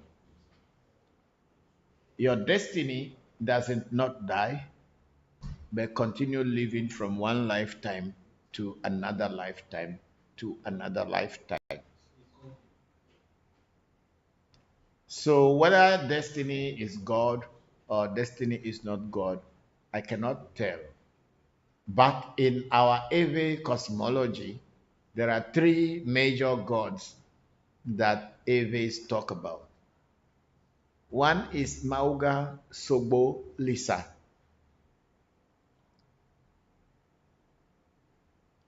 And in certain areas of Ave land or Ave dialect, they call it Mauga Soblaje, especially from my area. And then we have Mau Kitikata, which is the second one. And then we have Mau Esse. Esse is what is destiny in Ave. So if we are going to look at the Ave cosmology, then your destiny is God on his own. It's the one that directs you, whatever you are coming into this world, where you should be born, when you will die, the things you will do in this life, and what time you are supposed to live here. It's all handled by your destiny. That's why in Ave, destiny is the most celebrated God among all the gods. Because there is a song that destiny songs are like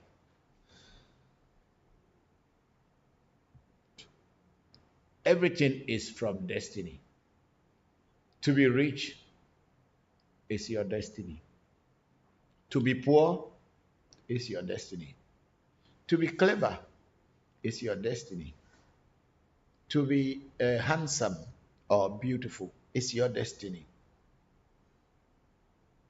Even to get a good wife or to get a good husband or good spouse is your destiny.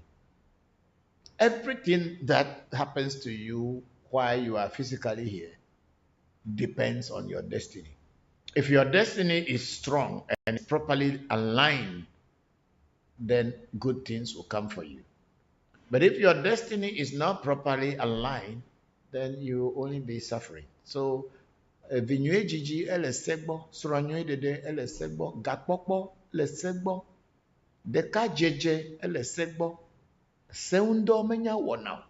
To be able to handle your destiny and gain abundantly from it is not an easy task. Once you know, but then if you know, you can. So for us, what you call God or whether it's not God or whatever, destiny is likened to God because in Eve we call destiny a sejoto, amejoto, because it's the one that brings you and is the one who created you as a being. So it decides where you will go in your next life. It also was the one who decided why you came this time and where you were born and the kind of parents that gave birth to you and the kind of education you will get to where you are. It is all your destiny. If your destiny is not good, you are not going to make it. So whether we call it God or we don't call it God, I don't know, but the concept of destiny is one of the Trinity in the Godhood in every cosmology. Okay, this is Samuel again. Mm-hmm. Go ahead. So I wanted to ask, so like, I know there's 256 odus, right? Yes. That's not the same thing as saying there's 256 destinies. That's two different things. Am I thinking about it correctly? They are two different things. Okay, thank you. Because your destiny is the one that is your Orisha. The Ori, your head spirit that you came into the world is not the 256. It is only one out of those 256. So when you are initiated into Ifa or Afa, out of those 256, it's only one Odu that will fall for you. And that is your destiny. It is not the whole of the 256. So each and every one, we are all different. No two people are the same. It's just like the fingerprint. No two fingerprints are the same. That's why people use the fingerprint as a bio data to record you, to know who you are. So it is in a set body or a set or your destiny. No two people have the same destiny. So the 256 destinies will be for different individuals. Each and everybody will find their own place within it. But one person cannot have all the 256 as different, but everybody has. But then in Eve Voodoo, we don't use the Odus of Ifa to set up destiny or to say that is all your destiny. When it comes to that point, we call it a sekpoli, which means the blueprint of your destiny. You have your destiny, but then you have the guideline, which comes in the form of Afa or Ifa. It gives you the blueprint of your destiny. Now you have it in your hand and you can know what is going to happen and why things are happening in your life. So in Eve Voodoo, the 256 Odus are called Poli or Esse Poli. But your destiny is there. But then that gives you the blueprint. This is what makes the Voodoo practice a little bit more interesting, that you can even have a booklet of what your destiny that is the one that you came into, that to tell you what to do in this life and what not to do, things to avoid, what life is waiting for you. So the 256 is more like a pamphlet or a guidebook to your destiny. The Ifa initiation is like a guide to your destiny, giving you the blueprint of what your destiny is here to do. Fortunately for me, my destiny was set up for me long before I was initiated into Afa. But when I went into Afa initiation, the Esekpoli or the blueprint that came for me was exactly what my teacher told me in my essay setting up, the reason why I was here. And it is the same thing that fell in the Ezume for me. So my normal destiny that was set in the voodoo way and this one just matched perfectly. And these were two different people who did this initiations for me. That's why I say that everything is your destiny. They direct you and knows what it's going to be, and it's going to direct you. So you don't force it. You just flow with it, and you will get there. You cannot make a mistake. And even if you make a mistake, that mistake is because your destiny wanted you to make that mistake so that you can learn from it.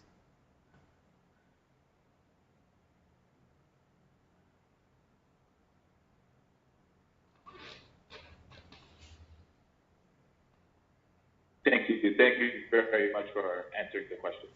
Thank you, Samuel. Grateful for the question.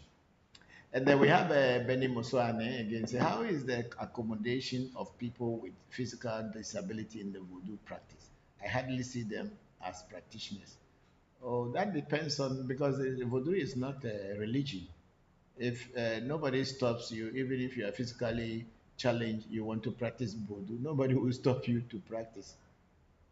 So it is not an issue, because voodoo practicing is very, very intense. When they are going to dance and do things, sometimes if you are physically challenged, how are you going to practice it? But nobody stops physically challenged people from practicing. I have seen people who were physically challenged, who were even Huno, who were having their own shrines and working. So I don't think it's an issue. It is the desire for a person, whether you are physically challenged, or you are not physically challenged. It is your desire, because it's not a religion whereby you have to convert people by forcing people to belong if they don't want to belong. And I don't think also it is there is any point in voodoo whereby you come and say you want to learn this, so because you are physically challenged, so they will not teach you. No, there is nothing like that, because voodoo is not a religion. So if you don't see physically challenged people in most of the practices, then it is either they don't come there, or they themselves excluded themselves from the activities or the physical activities of the practice. Yeah. So it is not a boundary. It's not something that is stopping people. That if you are physically challenged, you cannot practice voodoo. No. There are so many people. I even know one who I had gone to before.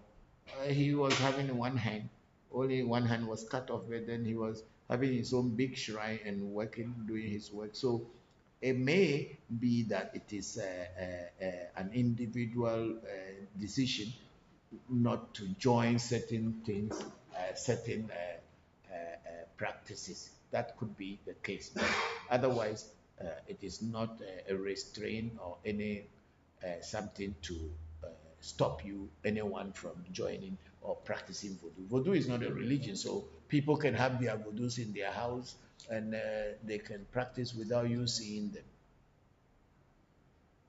Unless, of course, somebody has a big shrine and then he's doing a festival and other people visit. That's where you see different types of people who are practicing. Otherwise, voodoo stay with people in their homes and in their rooms, and they are practicing, and they don't need to go and say it. I think that's Kojo who came. I think it's Kojo. It looks like Kojo.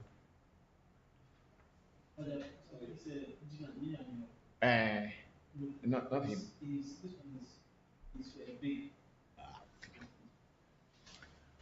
Okay, so that, Benny, so that is it. It is not restrain. Nobody restrain anybody from practicing, because voodoo is normally it's not a public display. People keep it in their house. That's why some people maybe even be pastor, but they are having voodoo.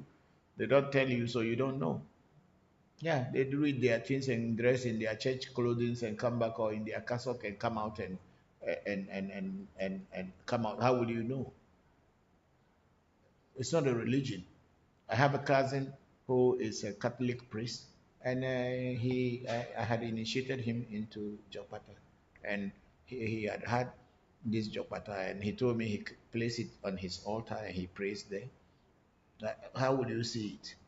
Practice it, voodoo. And I have some Catholic priests who visit here after church. They drop their cassock in their cars, into the boot of the car, and come and we practice together, and we cook, kill animal, cook together, eat together, and after that, they go back and wear their cassock and they go back to their parishes. How will you know that they are practicing? So if you don't see people, a particular group of people in a particular voodoo congregation, it is not because they are restricted. It is either they decided not to show themselves. Thank you very much, Benny Muswani.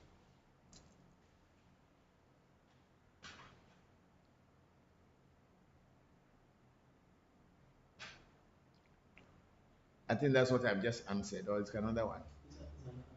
Okay, so Benny, no, Mike Thomas say, Papa, is there any coming downside to using voodoo to modify your bad destiny? Why should there be a karma when you are trying to make things right? If there should be any karma, then it should be only a good karma. Because we are all here. When they born us, some people decided to cut their to do circumcision by cutting the foreskin off their penis. Will there be any karmic punishment for that?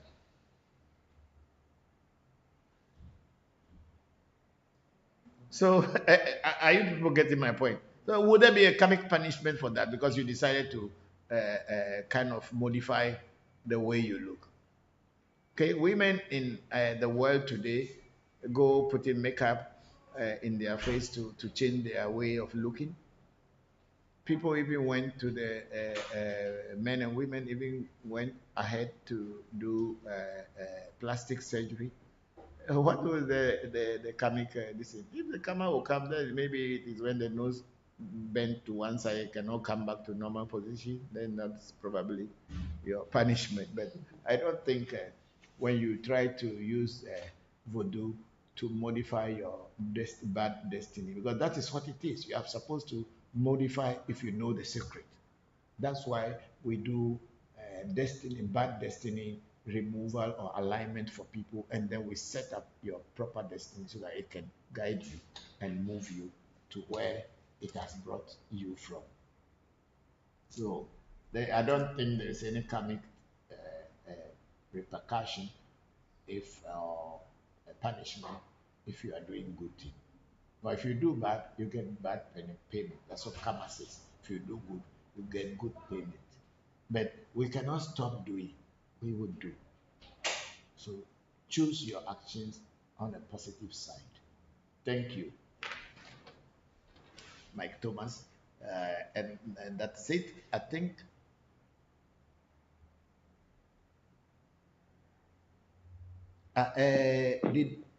Did Pearl come here today? Yes, Where are they?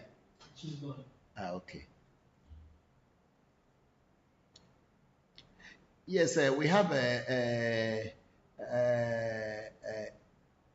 skills all day. Say, hi, how much reading or divination? Skills all day, and divination when we are divining for people outside Ghana, we are taking 150 US dollars, and sometimes it's 165 US dollars, depending on the transferring agency. But then locally in Ghana, we take 400 Ghana cedis plus 2 bottles of beef eater dry gin for a reading within local. But when we are doing outside, we are doing 165 US dollars and 150 US dollars, depending on the mode of transmission or transferring of the money.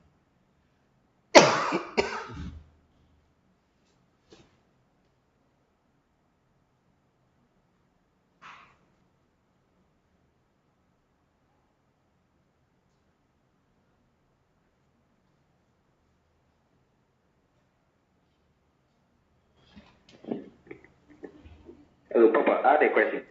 Yes, Nuku, go ahead. Yeah.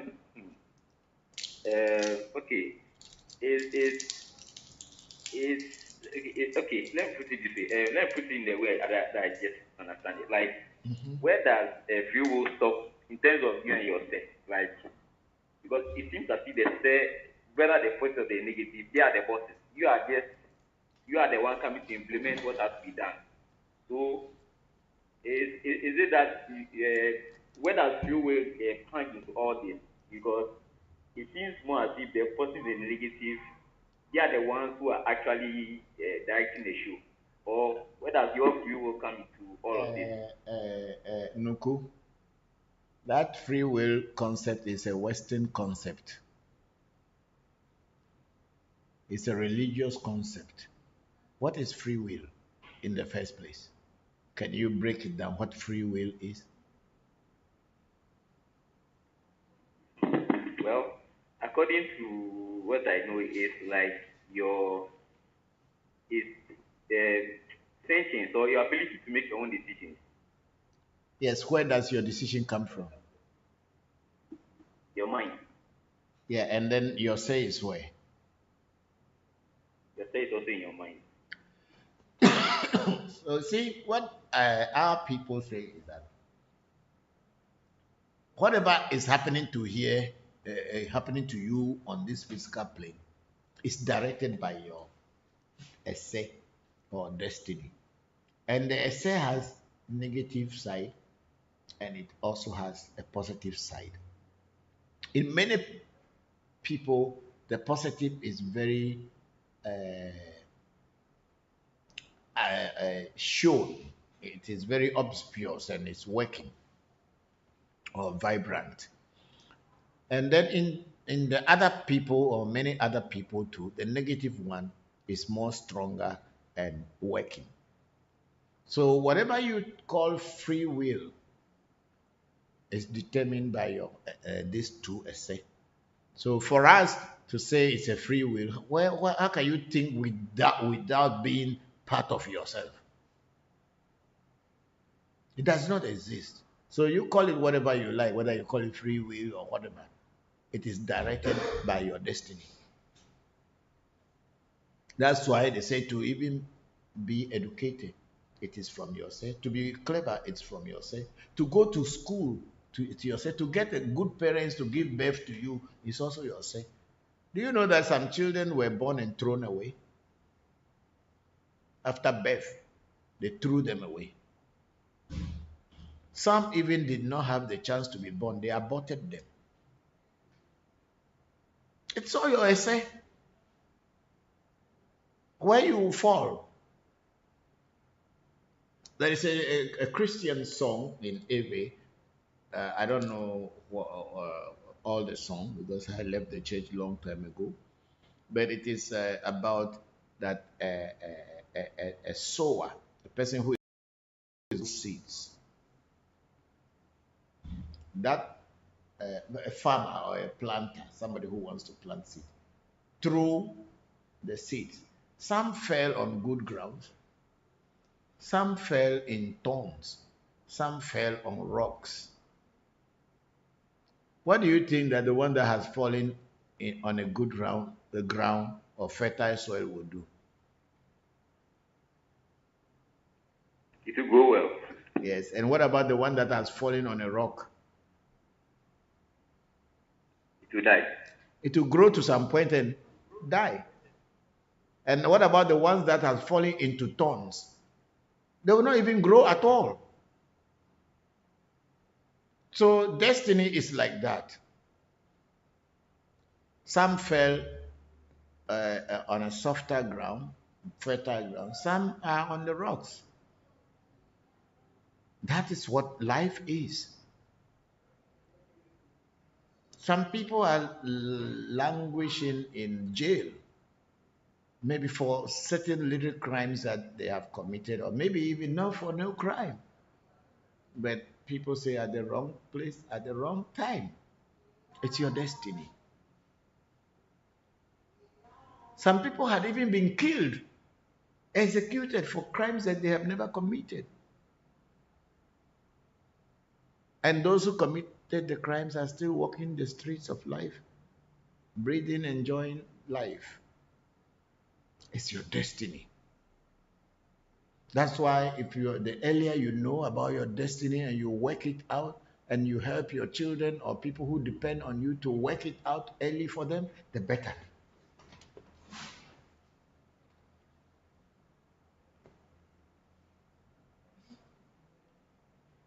Okay, thank you, Baba.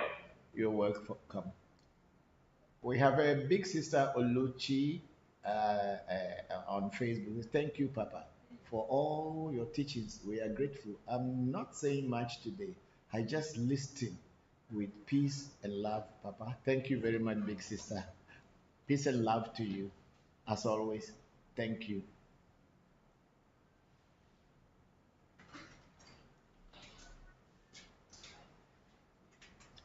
Mauliba. Makaiba.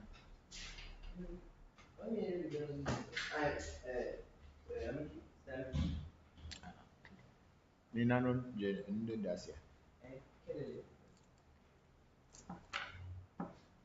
Yes, anybody else on either Facebook, Zoom, or Clubhouse, YouTube, please bring me some questions to answer. These are very special moments and moments of truth where we learn about ourselves and others. The spiritual path is a very, very, very beautiful path, but it is not an easy one. And you will be asking yourself why I didn't have this, I didn't know this all along. Everything comes at your time. It is the time that your destiny chose for you to know. That's when you know. You cannot jump the horse or the cat. The horse cannot be what do you call it? It is always the time that you are supposed to know. That's when your destiny gives you the chance to know. For some, it is very early. They started it very early because the destinies directed them to the places that they can find this information and knowledge at a very early stage. And for some, it will be at your old age or at your middle age. But then, if your destiny wants you to find it, you will find it for sure before your time to leave this physical plane will come. Hello, Papa. Yes. Thank you very much. It's a very, very interesting life. I have a question. Yes, but go ahead. I also wanted to just share some of my perspective with Nuku with regards to his question of free will. The free will concept in many ways is an illusion, because even when you make your free will and you take whatever decision that you think is best, that one too is affected by your destiny. So, for example, to give example in my life and also my brother's life, really, my destiny guided me, took me to Costa Rica, and then my brother also ended up there.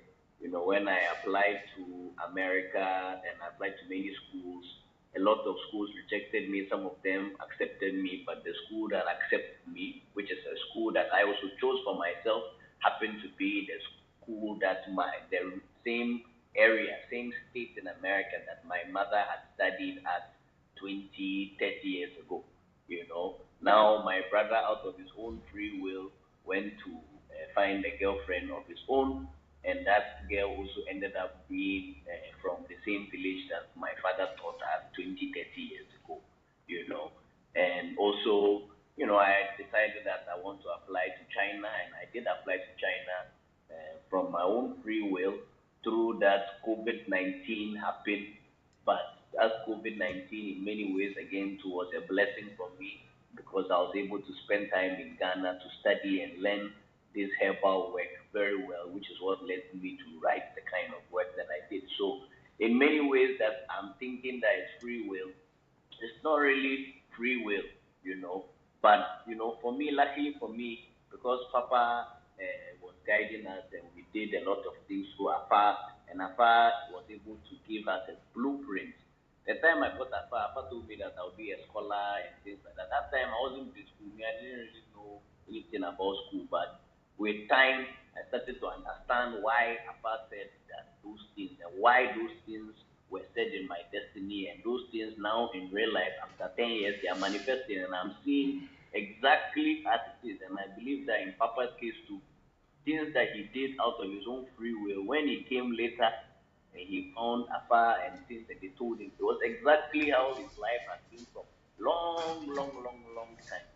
So those things that we think are free will, in many ways, they're not really our free will. It's our destiny that is guiding us to make those decisions, to meet the people that we meet, the romantic partners that we end up being with. All those things all have been predetermined in many ways. And when you start going deeper into the traditions and essay, you will start to realize the interconnectedness of everything and that everything was actually planned already. And that's the beauty of it. Papa, my question is about, are there things that people can do that will make your seven or the negative destiny more prominent, stronger to disturb you? Are there actions as individuals that we can take that can affect us in that way to make the negative more strong?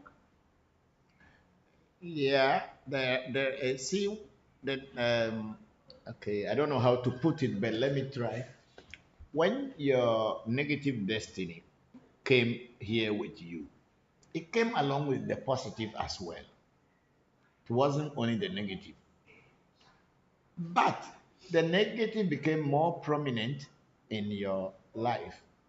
And it's going to be directing you to be only doing things that will give you negative results, that will bring pain and disappointments to you. Meanwhile, the positive is there. And people can capitalize on that also by knowing that for you, you are always in trouble. So they will set you up and things will fall in for you. And that means your negative destiny will lead you into those problems. Take, for instance, let's come to a basic thing like somebody who is smoking weed.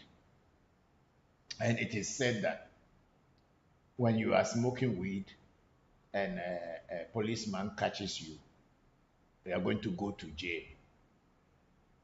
Then you fall into a house where people are selling weed.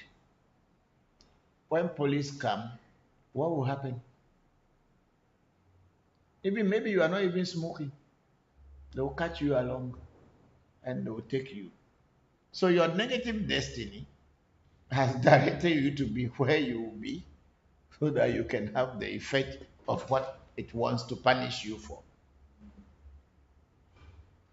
So you yourself, not knowing that there is destiny or there is negative destiny, there is positive destiny, you are doing things that are, you know that this what you are doing is not good, but you do. So you are making yourself you are putting yourself into trouble by your own actions. And it's somewhere inside there to your instinct, your positive destiny will also be telling you, oh, this is not good, don't do it. Refrain from doing it. But something also is telling you, oh, you can do it, nothing will happen. That one which is telling you do it and nothing will happen is a negative one. But before you know, they will catch you. You are in trouble.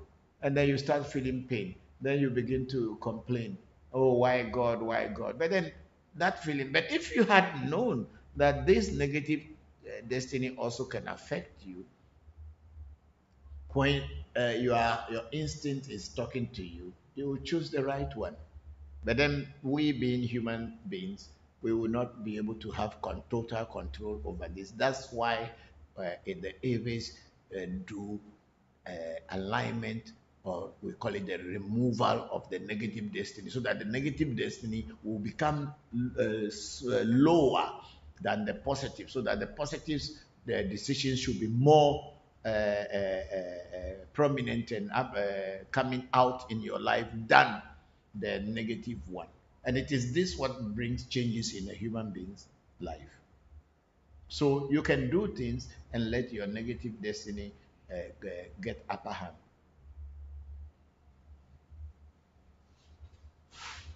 Did that answer your question? Papa. Yes. Hello. Hello. Papa, I just wanted to contribute. Hello. Yeah, go ahead, the big brother. Cool. Yeah, I wanted to contribute on the issue of the free will. The concept of free will was developed by early Christians or early theologians to explain the origin of sin emanating from the story of Adam and Eve, which we all know now that is fictional at best. So that is just what I want to contribute. Thus, you cannot compare something which is fictional to something which is a reality, which we can all see. So I'm saying you cannot compare the life of Cinderella to my life, for example. My life is real. Cinderella is a fiction of somebody's imagination. That's all I wanted to say. Thank you very much. That it makes a very big sense. Yeah. Thank you very much. Thank you very much, big brother. Good morning, Mr. Bokor. This is Zio from Los Angeles. Hello, Zil. How are you? I'm fine. How are you? We are all fine here too. I am really enjoying the conversation today. I just wonder. I thought that what I'm not sure how to pronounce the last speaker's name. Ikao, or the last speaker, said that that was interesting about the free will and the theologians and the Adam and Eve story. And then I still think that there's a concept in, at least where I've grown up in American culture, and specifically within African American culture, that we debate the same topic of the nature of free will and destiny. And I think that as someone coming into listening to this and trying to understand Vodou and African spiritual systems better, that is like the hardest thing to understand, because it's so culturally different. And so even when listening to you talk about just like one's destiny or their fate, having that you can manipulate it to some extent, using Vodou, to me, how is that not an aspect of free will? Even if the outcome is still explained by destiny, to me, it's almost like just the ability to adjust or manipulate, align, or bring out of alignment certain factors that have to do with one's destiny is where the free will exists, at least in my mind, conceptually. Yeah, Zil, okay, that's fine, that's understandable. But you see, we as Africans, we had our own system before the foreigners came into our lives. And this concept of free will, as you are saying, according to our people, is always directed by your destiny. Whether you like it or you don't like it, American culture or African American culture had not been existing before our culture. Because at the end of the day, it was the Africans who were taken to Americans before African American culture started. Our culture had been here long before African American culture. And this is what had guided our people. So if somewhere along the way, the African American culture had been mixed up with European culture and the way of doing things and thinking the European way and mixing it with some African thing cannot supersede what the Africans who were here before they were taken to that place, because they had this, and this is the way they live their life. And voodoo is part of it, and there are so many other spiritual disciplines from different cultures. But the Ave and the four people called their own voodoo. Other people have other names for what they do, but they are all African traditional spirituality. So when you say African American culture, our culture had been existing long time before the Africans were taken to America to form African American culture. So I don't see the point then that the African American culture is this, that's why it should be that. No. African American culture is new to our culture. It's a new thing altogether to our culture.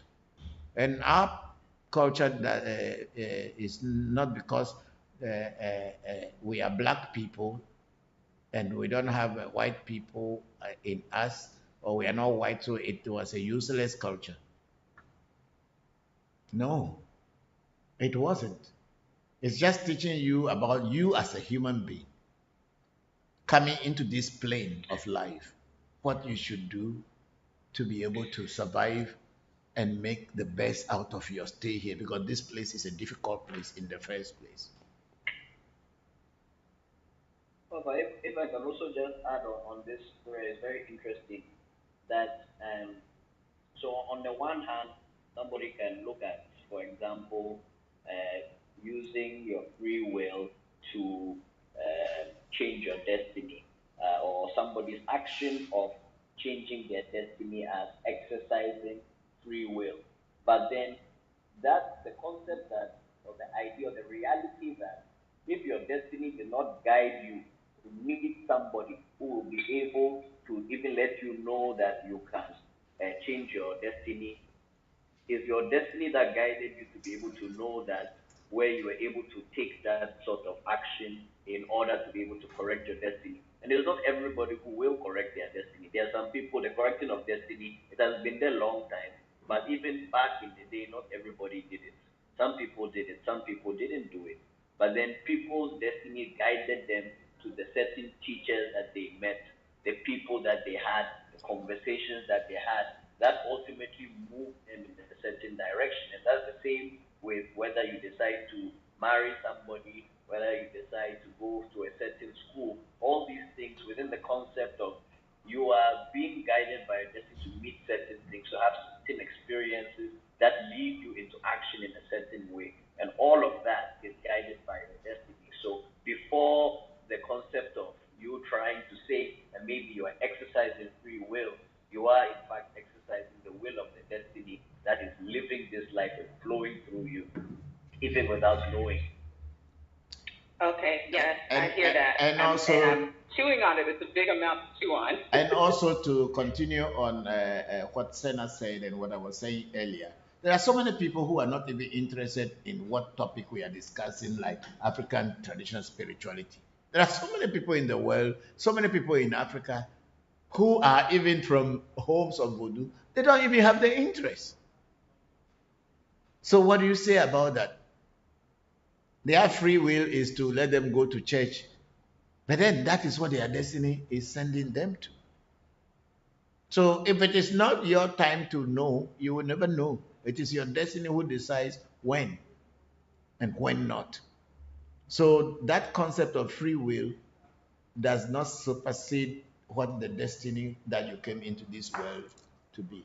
Was it also your free will to be born by your parents?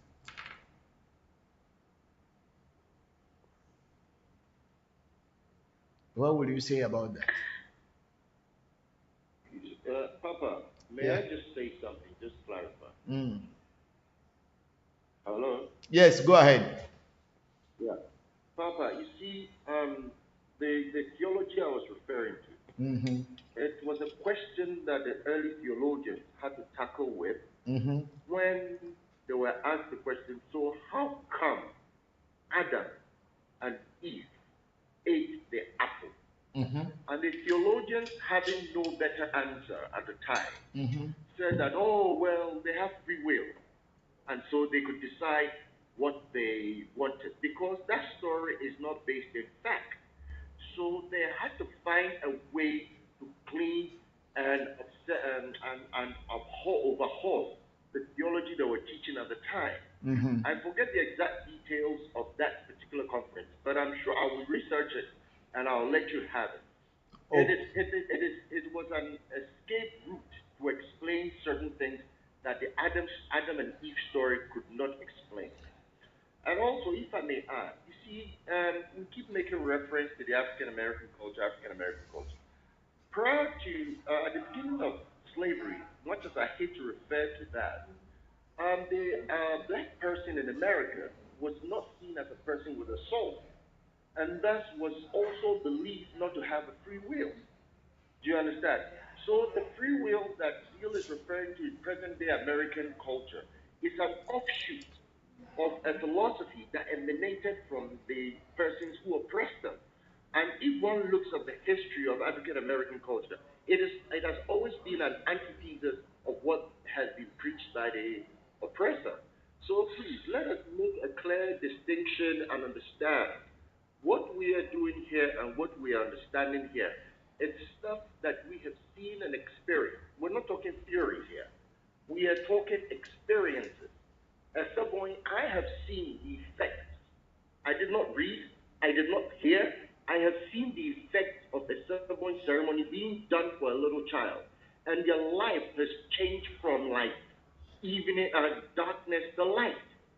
And it's for all to see. I'm not the only one who saw it. The other people who have seen it, I've had the ceremony done for me. I've seen my life change from one trajectory to another trajectory. So basically, let us not confuse philosophy and thought patterns with experience. That's why I kept saying that you cannot compare a fictional Cinderella story to a life that we are seeing right now. Those are two different things. Once we start mixing those two, we will miss the road. Thank you, Papa. Thank you very much, big brother.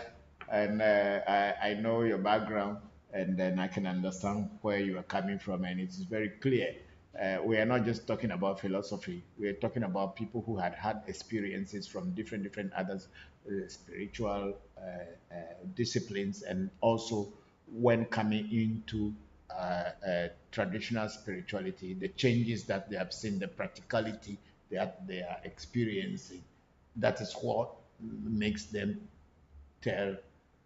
have decisions made on certain things to say, oh, I have seen it, I have experienced it, rather than just talking from books and what have been written by somebody who you have not even met.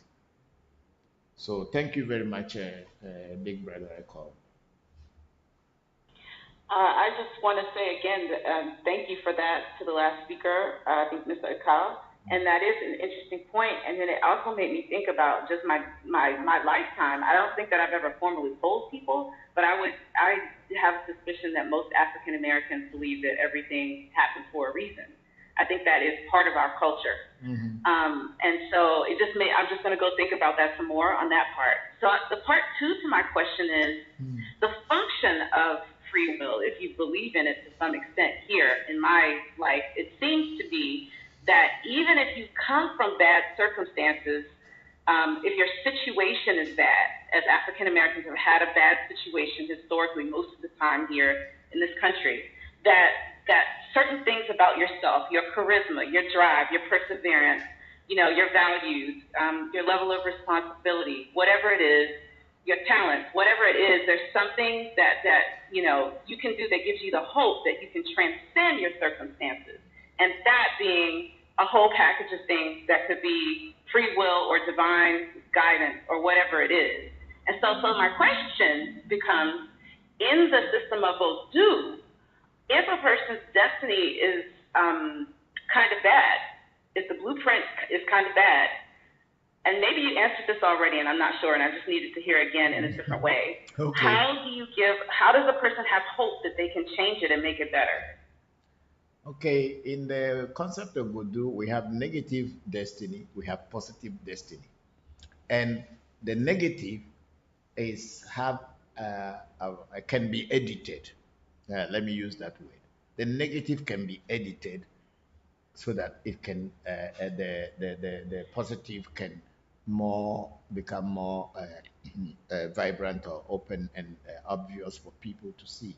So it is a voodoo practice, and it is in our culture, because that's why I was saying voodoo is not a religion, but it's a way of life of the Ewe and the four people. So they know when this negative destiny comes with you, they know what to do to change it and correct it so that the positive becomes more prominent and active in your life. There are rituals that were set there from time immemorial and only taught to people who are of the class or the priesthood class to know how to perform those rituals. And when those rituals are performed, practically and physically, you will see the changes happening. That's what Echo was referring to. So it is not a philosophy matter. So yes, if it's a bad destiny, there are ways that it can be edited or be changed. I believe I can also add on that. You know, from also learning from Papa and also participating in rituals.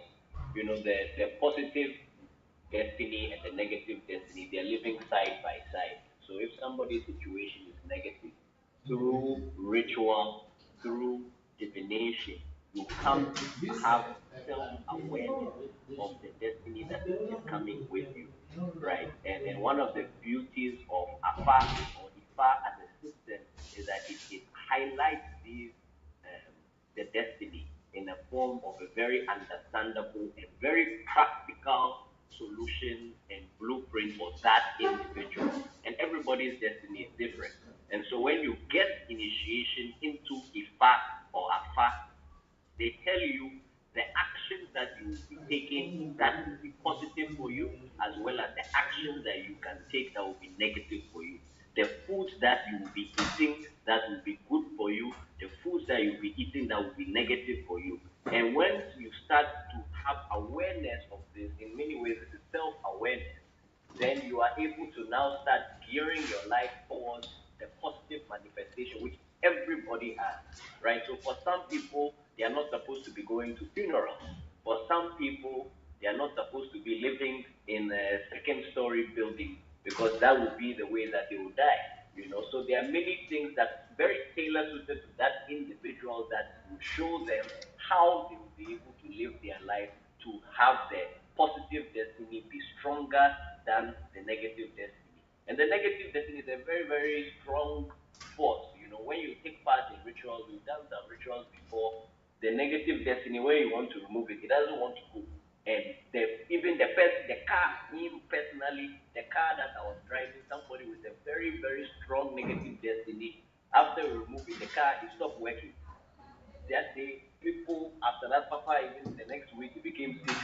My older brother's car, he broke into it just because one negative destiny we're trying to remove for one person. All of us can feel the impact because he doesn't want to go, because the person's life, the way they are living their life and what they've done, the negative destiny is very, very prominent and it is blocking a lot of chances. And so when you are trying to remove that ritually, it's not something that's easy. And usually, according to what we've been told and Papa has taught us, even sometimes we don't want children to be in part of that ritual, because when you're trying to remove it, that force in that individual can be very, very powerful.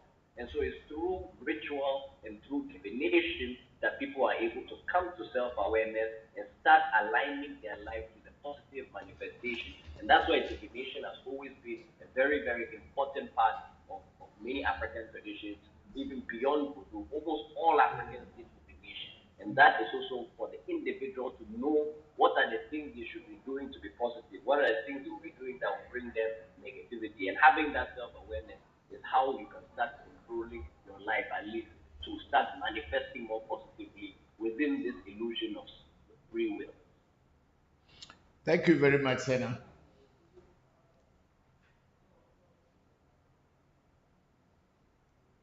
Thank you. Yeah, Zil, thank you too for that question because if you don't ask the question, we will not try to answer and elaborate so that other people can also understand because we are in that illusionary world of believing that there is free will. And that's what we've been told, that there's free will. And since we've been born and brought up with that belief that there's a free will, but then when it comes to Eve Voodoo or for Voodoo or West African Voodoo, we know that free will does not exist. It is your destiny that directs you. Thank you very much for the question. And then we have Van Perico. What is it? No, why? Is the Zoom, sorry. No, why Zoom? Is there somebody on Zoom? No, it was starting up again. So it popped up. Okay, let's go. And is the Van Perico the next question? No. Okay, we have Mike Thomas says, so Papa, is a negative set also a divinity who is present in your life to punish you for past karma? That I am not very sure, but there is high possibility that when you did something in your past life and it's a karma, then your it's not the negative that one, it's just the destiny as one, not negative destiny. It's destiny. But the destiny has positive and negative, just like how we have a car, a battery. We have the positive side, we have the negative side. And we have day and night. We have happiness and we have sadness. That's what, but then it is just one thing, a coin that has two sides. So the negative destiny is not because it's a divinity that wants to punish you, but it is your destiny. If you have done things that are more negative, and when you are born back into another lifetime, then that negative side become more prominent and more showing. So you can call it karma, but then that's what has happened because it is saying. But if you know how to edit it, and if your destiny decide to direct you to where you can edit the negativity so that the positivity will come up, then it is your listen. That's why it is advisable that we should always take actions that we are very much aware of. And we should also believe, not only believe, but we should also know that every action that you take has got a consequences. If it's a good action, then you will get good results. If it is a negative action, you will get negative results. So when taking an action, don't have it in your mind that, oh, I'll ask Jesus Christ to forgive me and then I am free. God does not forgive. I'm saying it today that God doesn't forgive. And God is what? God is your destiny. Whatever you print or you write, that's what it will print for you. So you cannot go and plant a pineapple and expect it to reap bananas. So when you are taking action, know that every action that you take, there will be results. So when you have that in your mind and you are taking action, you will be careful. But then if you take action that, oh, it's my free will, I want to do this, remember that you also get a free will result or receipt to be given to you. So that is what it is. So it is not a question of saying that your negative destiny or divinity is punishing you. It is the actions that you do within your essay or your destiny. If it is more positive, then of course it will be positive answers. If it is more negative, then it will be a negative answers. So whichever way it is, just know that every action you take, there is always an equal and opposite reaction as in science. Yeah. That's what the truth. But when a religion and religious people want to deceive you, they tell you, oh, you don't worry, do any action, tell God that you are sorry, and God will just forgive you. What about the person you have wronged? What will God do to that person? The person you have wronged, or the person you have caused pain to. What do you expect the God to do to that person? But you can run to a church and God will forgive you. What about the person you wrong? That person does not belong to God. It's only you who belong to God. That's why they will forgive you. Those things do not exist.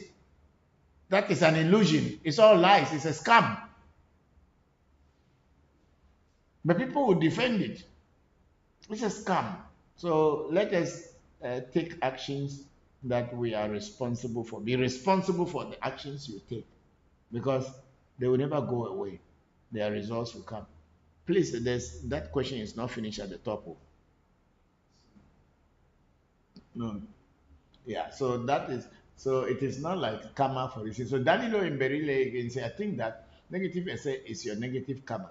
If you were a bad person in past life with so much bad action, your negative destiny becomes already strong and you pay for your sins. There is nothing called sin. That one, forget that word. It's a Christian word and religious word. There's nothing called sin. Actions and reactions. There's nothing called sin. We say if you have an action, there must be a reaction. So it's not called sin. If you make positive action, you get positive result. If you make negative action, you get negative results. So you don't call it sin. It's action and reaction. Now, no one goes to voodoo priest and pay money to say, remove my positive essay and give me the bad one. No, no one will do that, because everybody is looking for good thing in their life. If your life is not good, that's when you go to voodoo priest to ask for help. Or if you don't go to voodoo priest, even you go to church, people are going to church not because they want to go and worship God. Let me tell you this one today. People are going to church because they need help, not because they are coming there to worship God. That one is a lie. No one goes to church in Africa or even in the Americans because they want to worship God. They are going there because they want to ask for help. So that whatever is happening in their life, they needed something which they believe is more stronger and above them that can help them. So no one goes to church or anywhere to go and worship God. So it is an illusion that people think that when you go to church, then you are going to worship God. When you go to church, what do? You ask God, oh, I have this problem, I have that problem. Oh, please help me. Oh, please help me. So are you going to worship God? When you come to beg me to give you help, you are not coming to worship me. You are coming to seek for help. That's the truth. No one goes to church to worship God. People go to church to look for help. People go to voodoo shrine to look for help. Nobody is worshiping. That's why your destiny is inside of you. The God that you are looking for outside is within you already. How can you align it properly so that it can work with you? It can resonate with you, your presence here. If the negative is too much, try to edit it so that it can work with you. Thank you very much, Danilo Imberile. I'm very grateful for that. And then we have Van Perico say, Papa, you call God say and bad say. The Hindu call it good karma. You call God say and bad say. Yeah, you see, I was talking about the God in our concept, every concept, or in every cosmology. We have Mau Sobolisa, Mau Kitikata, and then Mau Ese. There are this trinity that form godhood in every cosmology. But it went on to say, Ese Joto, Amejoto, that a God Ese is the one that brings human beings into the world, and is the one that represents your destiny in this world. That's what Ese Joto means. You're the owner of your destiny, and Mejoto, the one that makes you as a human being. That's what the Aves call Ese. So it is not having to do with karma or no karma. No. It's just your destiny. It's a God that is just. It's the one that brought you here, and is the one who is in charge of your destiny. And whatever you had written in your past actions, it has got the record, and it will pay you accordingly. If you work, they have to pay you. If you do good work, they will give you good pay. If you do bad work, they'll pay you bad pay. So that's what it is. So they say the Hindu call it good karma and bad karma. Yes, maybe in their concept, maybe that's how they call it. And Christians call it angel on right shoulder and devil on left shoulder. Is it interesting how all these different traditions are saying the same thing? Somehow they all know the truth. Thank you very much, Vampirico. Thank you, thank you. I'm very happy to hear that. Thank you. I think everybody would understand that. Then we have Mamisawa, my spiritual daughter, Mamisawa Akofo, Jane Tiffany Mamisawa Akofo. The answer lies in the question, Papa. Is it also your free will to be born by your parents? And that's what I ask. Whatever chose your parents and directed you to your parents is what keep directing you at every turn in your life. And that not your free will, but your destiny. Thank you, Mamisewa. It has just solved all the problem. Yeah, whatever directed you to your parents is the same thing that is directing you in everything you do. It's nothing called free will. That's so brilliant, so cleverly put. Thank you, Mamisewa. Papa, please ask Sena what are reasons why Afa may tell someone they cannot attend funerals.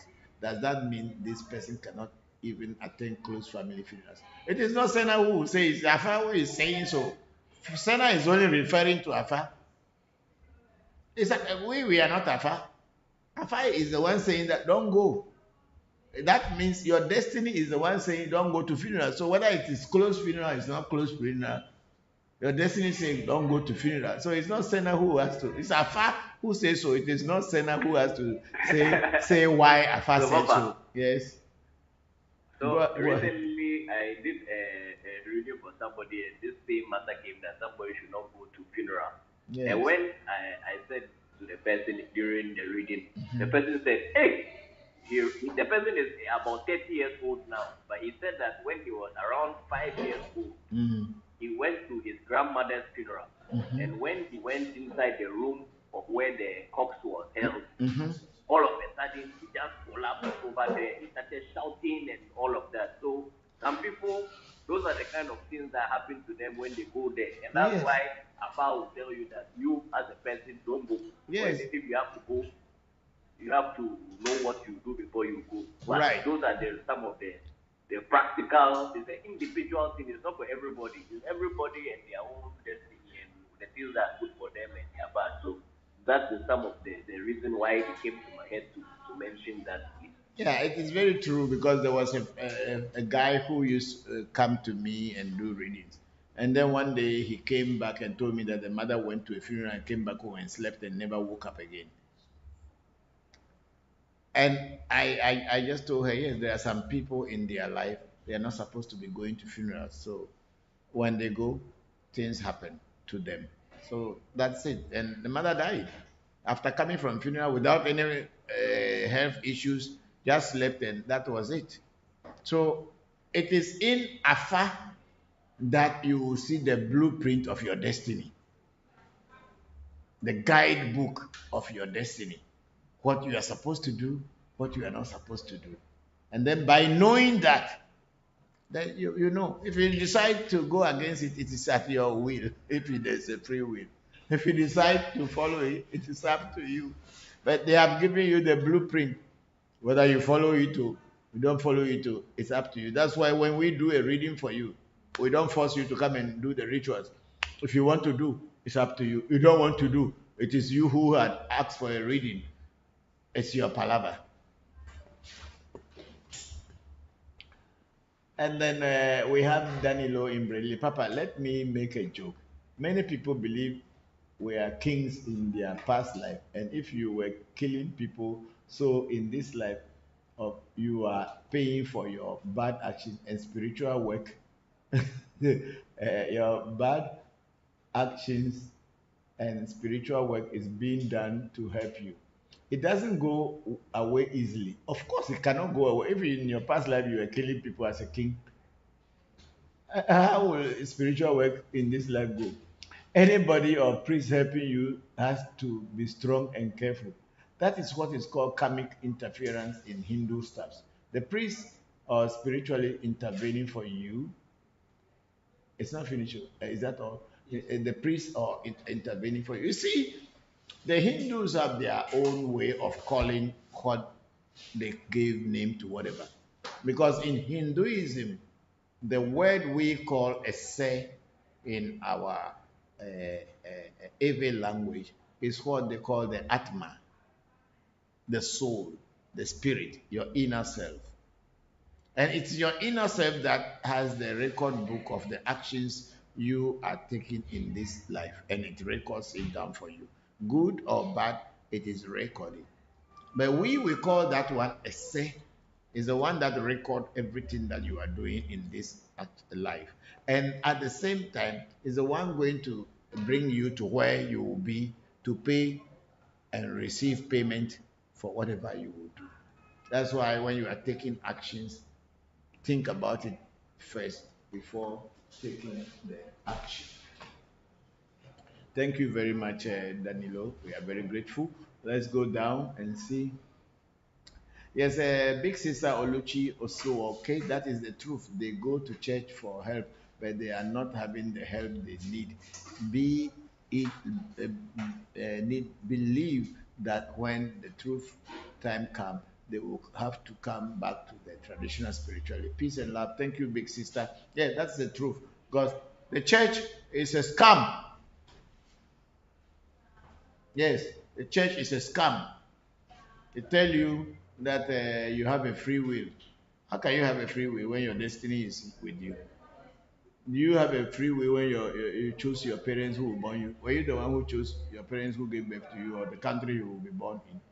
Don't you see that some people were born in royal houses and they are having fun, but they also have their problem.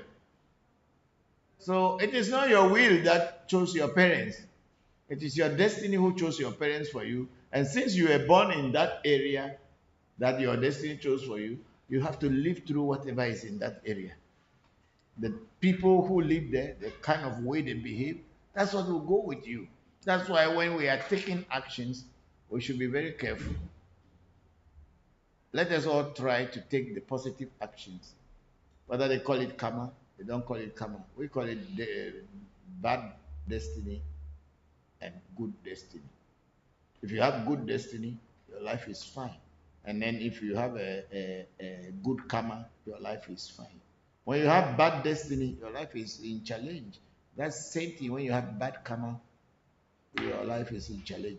So every culture has a way to present it, but they are telling you this is good, this is bad. Choose where you want to go. Whether it is your destiny that is choosing that for you, but you have the opportunity to edit it. Thank you very much, big sister. And big sister Oluchi is laughing. Thank you, thank you, thank you very much for everybody. And then we have on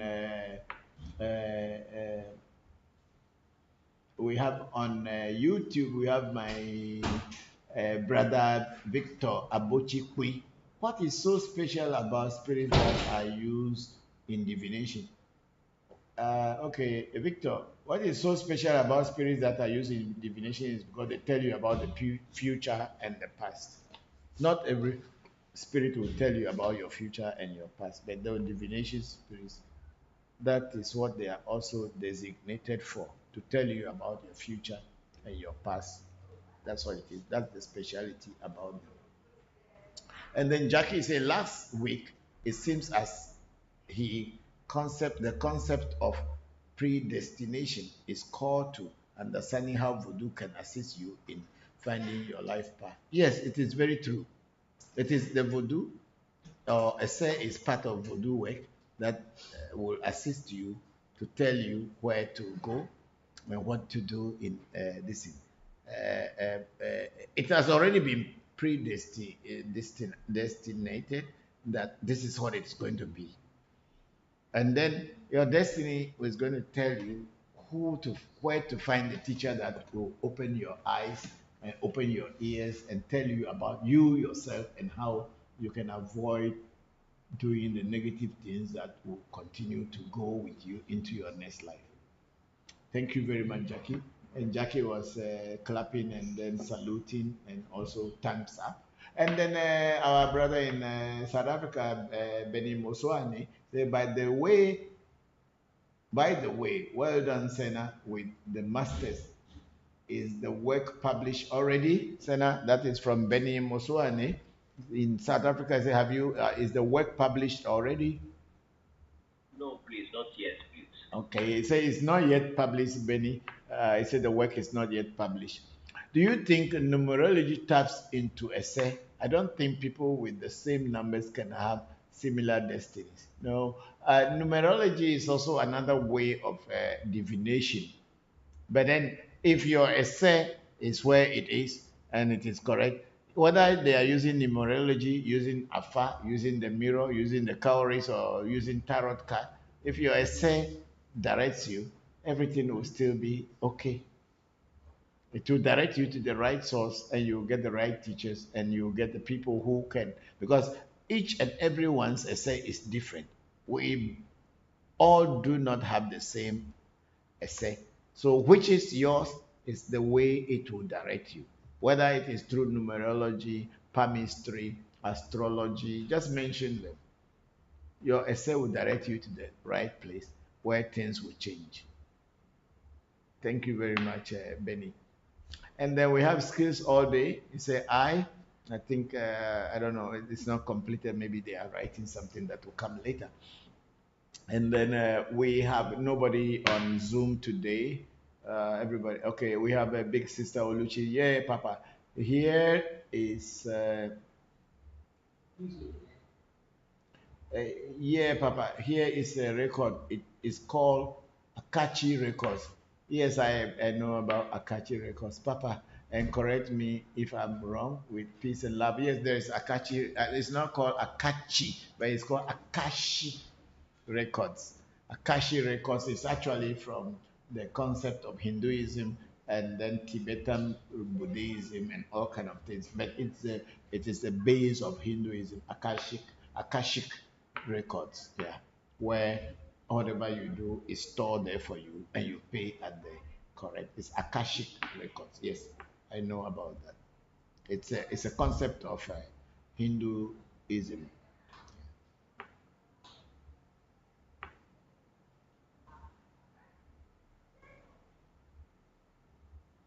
Okay, I think we are almost at the end of our today's section. It's been a very, very interesting section today, even more interesting than last week. Let's keep it up this way, and because at the end of the day, we are not converting anybody. We are just trying to tell you to know thyself, to know yourself, and know how you can live here so that if you have an opportunity to be born again in your next life, it will be a very beautiful one and place where you can be happy and progress spiritually and physically.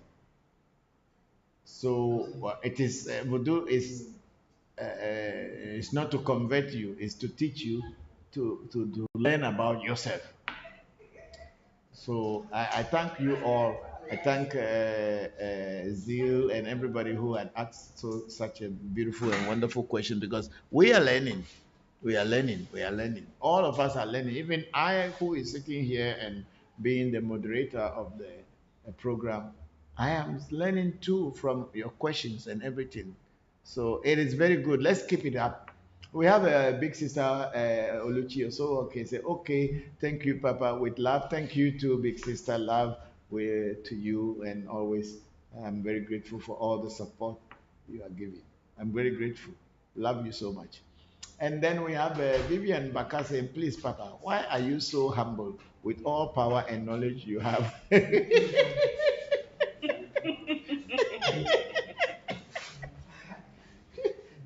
Why am I so humble with all the power and knowledge I have? Vivian, if I sit down, if I am proud, how would I be able to teach the knowledge and the wisdom that I have learned from all the people around the world? It is not worth being proud. It's only a child who has never tasted another mother's food always thinks that the mother is the one who is the best cook. So for me, I'm a student always. I'm learning from everybody always. So I don't even have a reason why I am not proud. I cannot tell any reason because that's my nature, and I believe that is my destiny. And I think that's how my destiny brought me here. It is not pride that makes me who I am, and I don't have to be proud because I have this, I have that, I have knowledge, I have power. No, it's not necessary. I'm also a human being among other human beings, and I'm only passing through here. But then, whatever knowledge and wisdom I can leave behind will be my legacy. And maybe my children and grandchildren and great grandchildren will become proud and say, oh, they had had a grandfather or had had a father like this who had passed through here. Just like today, where people are very proud of the generation of what do you call him, Joseph, father of Jesus. Is it not Joseph is father of Jesus? And Mary, mother of Jesus. People are proud of them, and the generation are proud. And then the same with Prophet Muhammad and all the people who came from his line, and other great men who had passed through this earth. Their generation are the ones that will be proud. But for me, I am here as per a call from my destiny to be here, and I am passing through here. So I don't know what pride and proudness is. I am just okay. I don't need to be proud. I don't even understand what is pride. I'm just here, so it's okay. So Vivian, it's good to be simple and be humble, because after all, we are human beings. We are not gods. We are not spirits. We are just human beings. And then we have Danilo Imberile. Say, Papa you once said, Togbe Tuji told him he has seen people with lots of power and everything, but he didn't go out to show himself because the house of coward can last forever. Yes, yes, yes. Togbe Tuji, my spiritual father and teacher, told me that if you are a coward, your house will always be there. But if you are a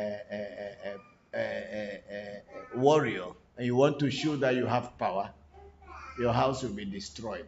In the sense that when you are a warrior, I'm a live program warrior.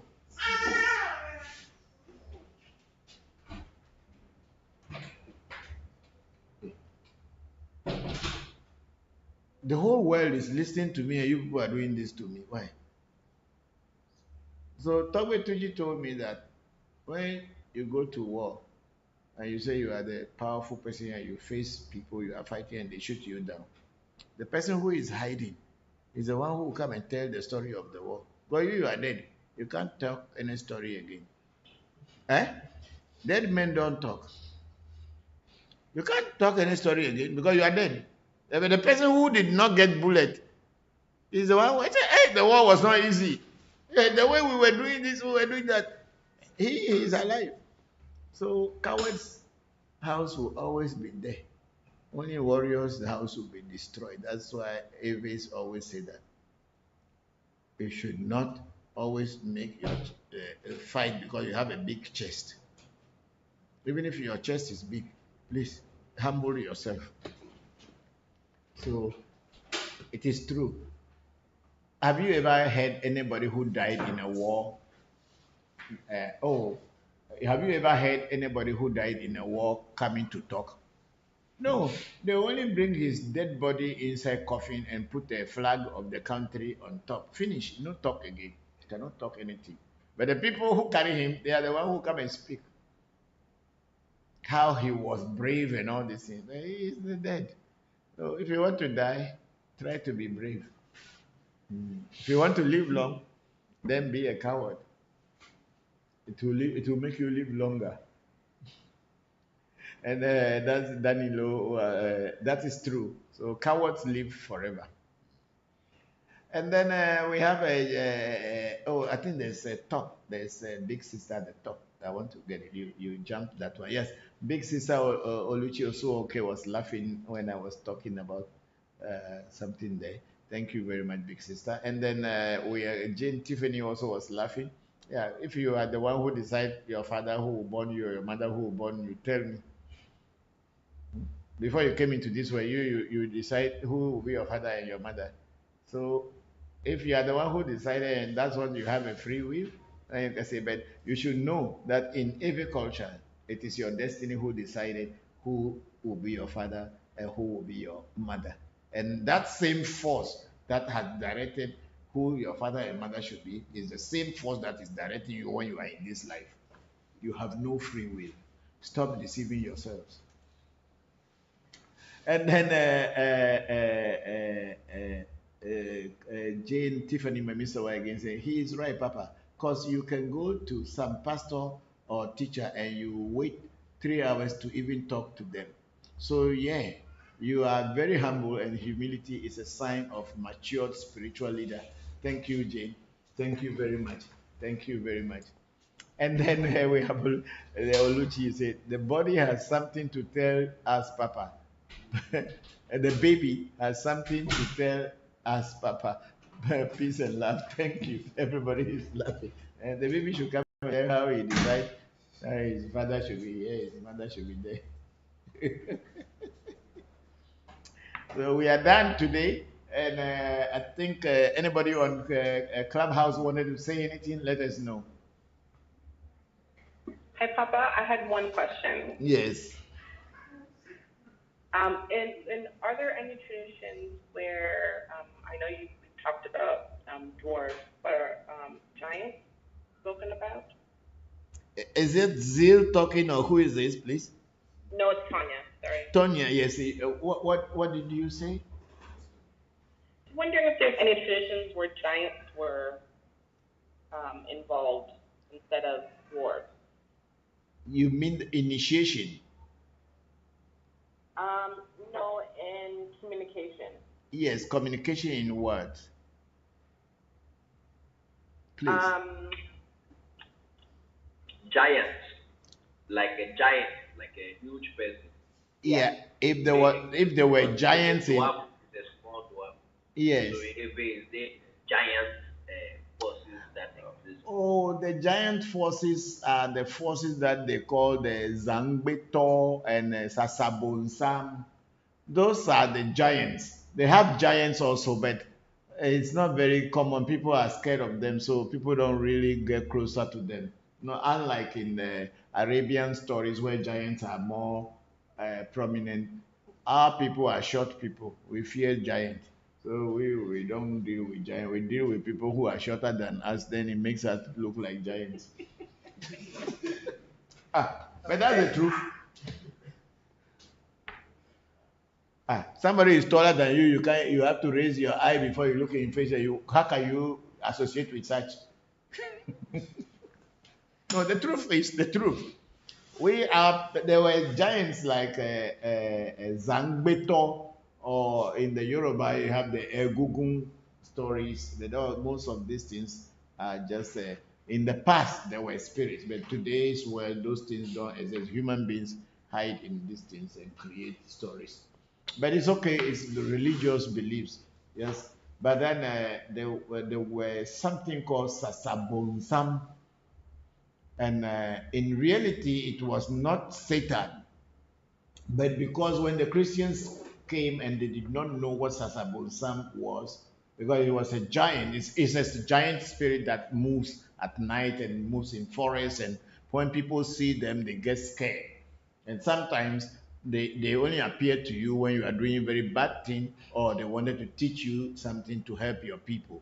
And our people, when they see such giants and all these things, they run away. And then when the Christian came to hear about them, they said, oh, they are the devil. They are the Satan. They are the Lucifer. So Satan is called Sasabonsam in Christianity. But in truth, Sasabonsam were spirits, giant spirits that live among our people. Yeah, that is the truth. But please, is that the same as a Nupepe? yes, Nupeza, Nupepe. Yeah, it is. You see, they appear and they are so tall, and you cannot even see their faces.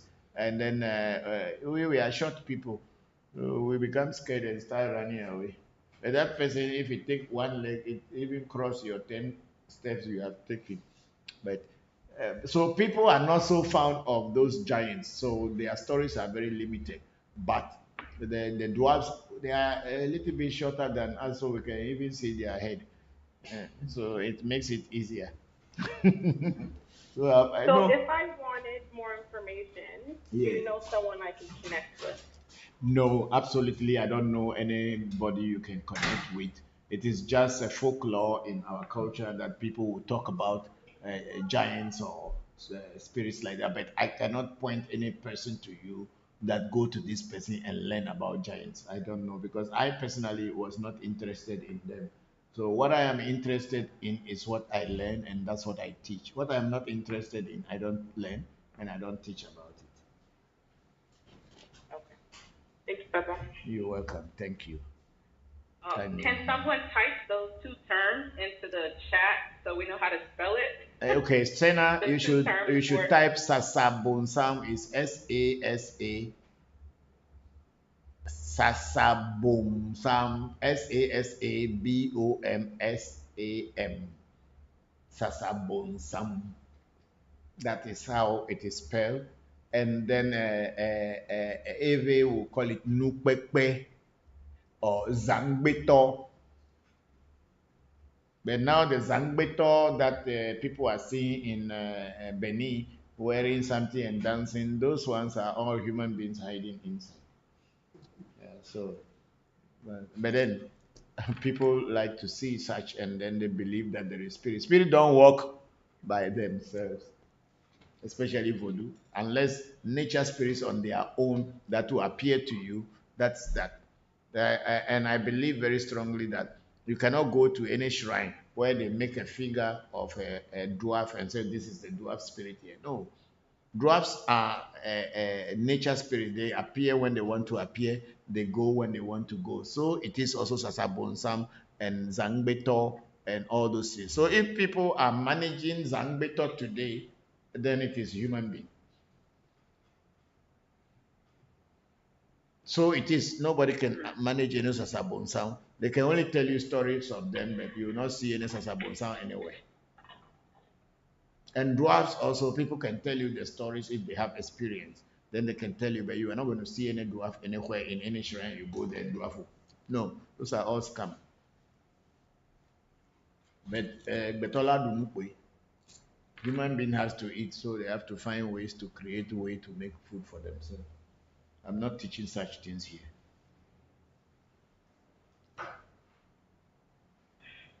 Mr. Bokor, yes. I have a question that I've had for 24 hours and wanted to ask somebody wise to give me a response. Okay, go ahead. Yes. Okay, so I have one of my new siblings. I say new because we're half siblings and we just met in the past 3 years. We've just been developing a relationship, and sometimes we talk 2 times a day or 3 times a day, like very regularly. And she's very Christian, and I'm very not. And she knows what I'm doing, and I know she's very Christian. But yesterday was the first time I felt like we ran up into friction, and it was me. It was me because I was saying something, and I said, I'm working on being careful at distinguishing the difference between spirituality and religion. And what came out in the conversation is that she believed there's only one religion. And I was like, what does that mean? Like everybody else who practiced something else is a heathen or a pagan? And she just got silent. And I was so annoyed. Like I just been making a white friend and found out they believe that white people are superior. And I just didn't know what to do or where to go after that in the conversation because I was so surprised that I know someone and I'm close to this person in a certain way. And I didn't know that this was their deep belief. And her response was simply, and I was surprised because I think of her as a very open and critical thinker, her response was, well, it's in the Bible. Yeah. And I just wasn't prepared for it. I just want to know what would you have said in that situation. Zeal, it is you who find problem for yourself. That's how we will say it in Ghana. It is you who is finding. You said it's me who finds the problem for myself? Yes, it is you who is finding problem for yourself. Because how are you going to be able to convince somebody whose mind is made up already that they are better than you to make him or her to feel that you are equal to them?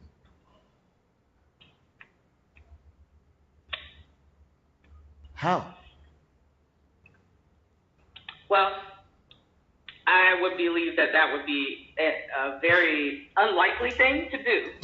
But at the same time, I felt that I needed to express my discomfort, my lack of trust in a person coming around me and respecting me as an equal, and other people that I might bring them around as we're getting to know each other. Yeah, So one aspect is what a person believes, but the other is, well, how do you treat someone if you have a bias?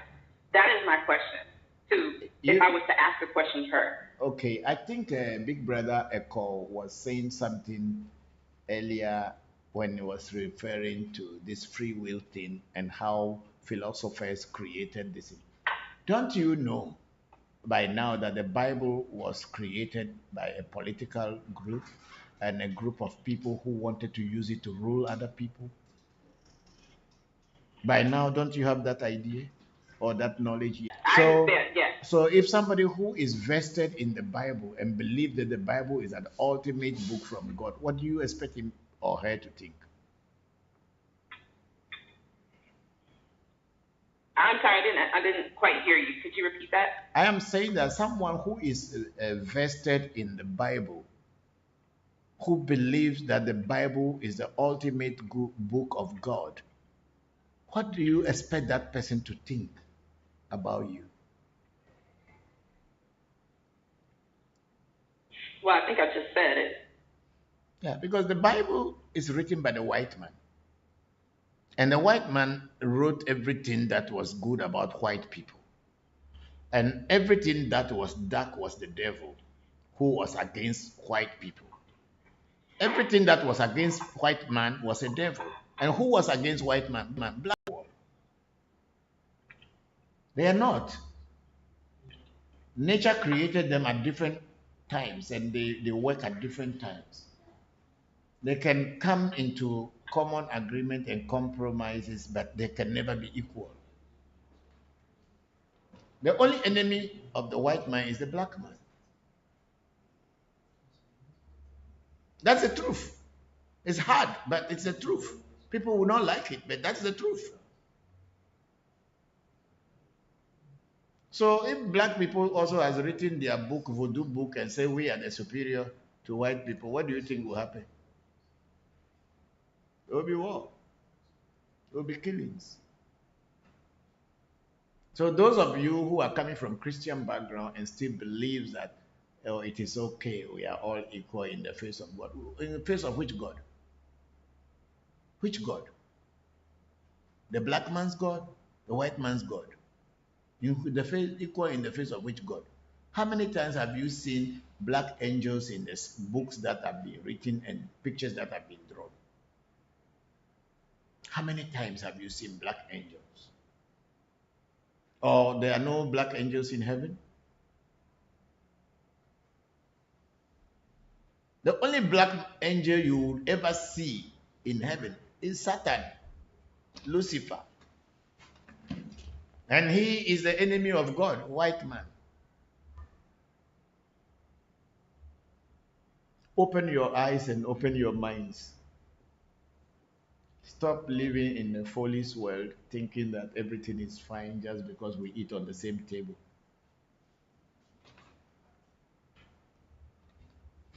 Well, I had to sense that because I know enough Christians and I grew up around them. I grew up in church and all that kind of stuff, that they believe that the Bible is the Word of God and that particular human beings were appointed to write the Word of God, hear His voice, and then write the words so that they were recorded for future generations.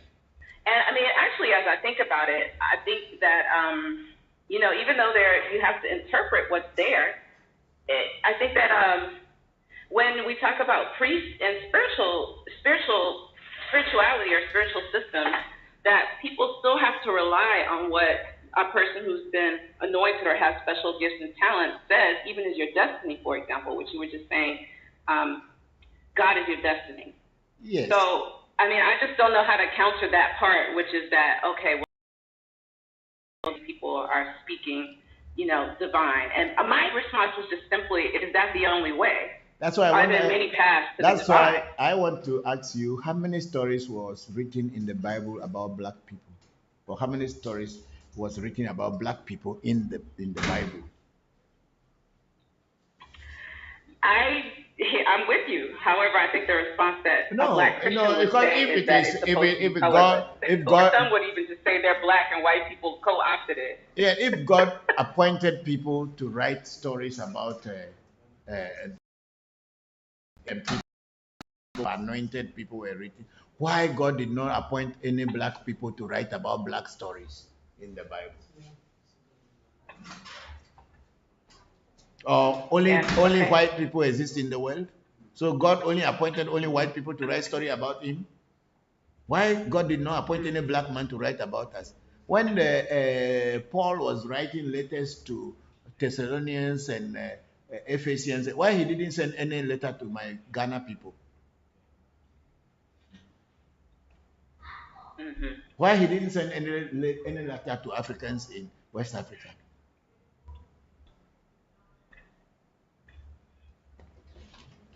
Don't let these things deceive you. They are all fairy tales. How many letters were sent to my grandfather that God said this?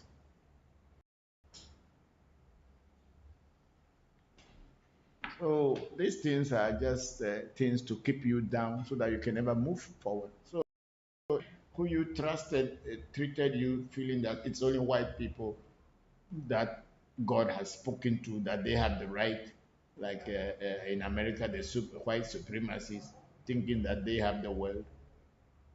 We live in our Africa, they will come here and take our goods and want us to continue to remain in poverty and then go back and say Africa is poor.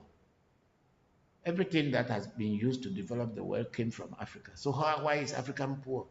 And every day we only live on handouts. Why? Why we Africans remain poor and we are always poor? And the white man has always to give us a handout. Meanwhile, everything that they're taking from Africa to develop their countries. And they told us we are poor. Open your minds. I'm not political. I'm only talking about our mind, our destiny, our brains. Now, sometimes I feel pain when I see our people, being so stupid to believe that it is only through the white man that we can become what we want to be. If our people decide not to take any handout from anybody and also stop everybody from coming to take from here, we will develop. We'll be independent. But they will always support weak governments. They will only put puppet presidents. They will put people that they can manipulate so that that person will now control our people. It's always happening in African countries. And every day Africa is poor. Oh, people are poor. And even more so, our African American brothers and sisters sometimes think that we Africans, we do not deserve better. Sometimes that is very painful to me, that we Africans, because we are in the continent, we are backward, we do not deserve better. And even our own African American sisters and brothers wanted to treat us as if we do not matter. Even in our voodoo practices, if you charge somebody some money to pay, they feel that, oh, you are in Africa, you don't need to get that much. You are supposed to be a beggar all the time.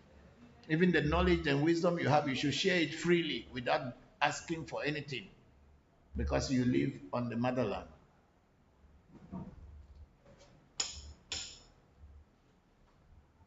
but it's our destinies. So we just leave it. I know what my destiny wants me to do here, and I'm doing exactly what it has asked me to do. I don't have a problem. But when I look at our people, sometimes I feel sorry for us.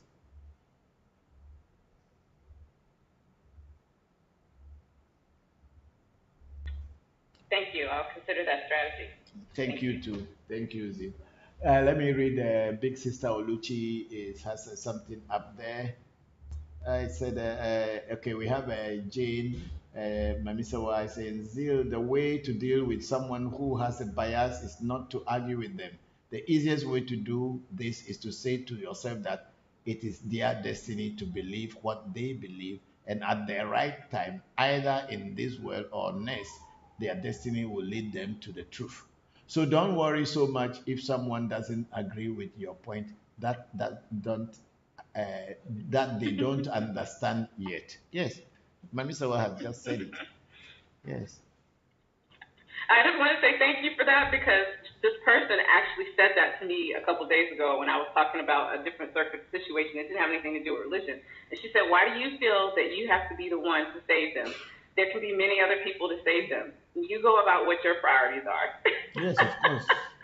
Yeah, we all have priorities. So they don't want you to show them knowledge or wisdom. They have all the wisdom and knowledge already, so should not come from you. But anyway, that's life. We are not going to live here forever. So do the best that you can do while you are here. And a big sister Oluchi also work and say, and the most funniest thing is that God can die, but angels don't die. Peace and love. Yes, God is dying because Jesus is God, he died, but angels do not die. Ah, oh, thank you very much. You are right, Papa. 95% of our resources goes to the white people. Peace and love. Yes, it is. It is, and we are still poor. And we keep begging with bowls in hand. We've got a bad leadership.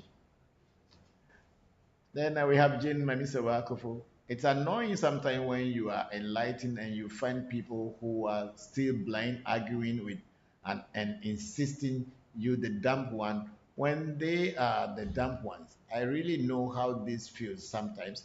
You just want to put them in their place, but it's just not worth it. Thank you, Mamisawa. Zeal, that is for you. So it's not worth it trying to. You didn't listen. You didn't hear. I didn't quite hear it all, okay. but then you started to phrase it, and then I started to hear you. Jane Tiffany Mamisawa Akofo is saying, it is annoying sometimes when you are enlightened and you find people who are still blind arguing with and insisting you are the dumb one when they are the dumb ones. I really know how it feels sometimes. You just want to put them in their place, but it is not worth it.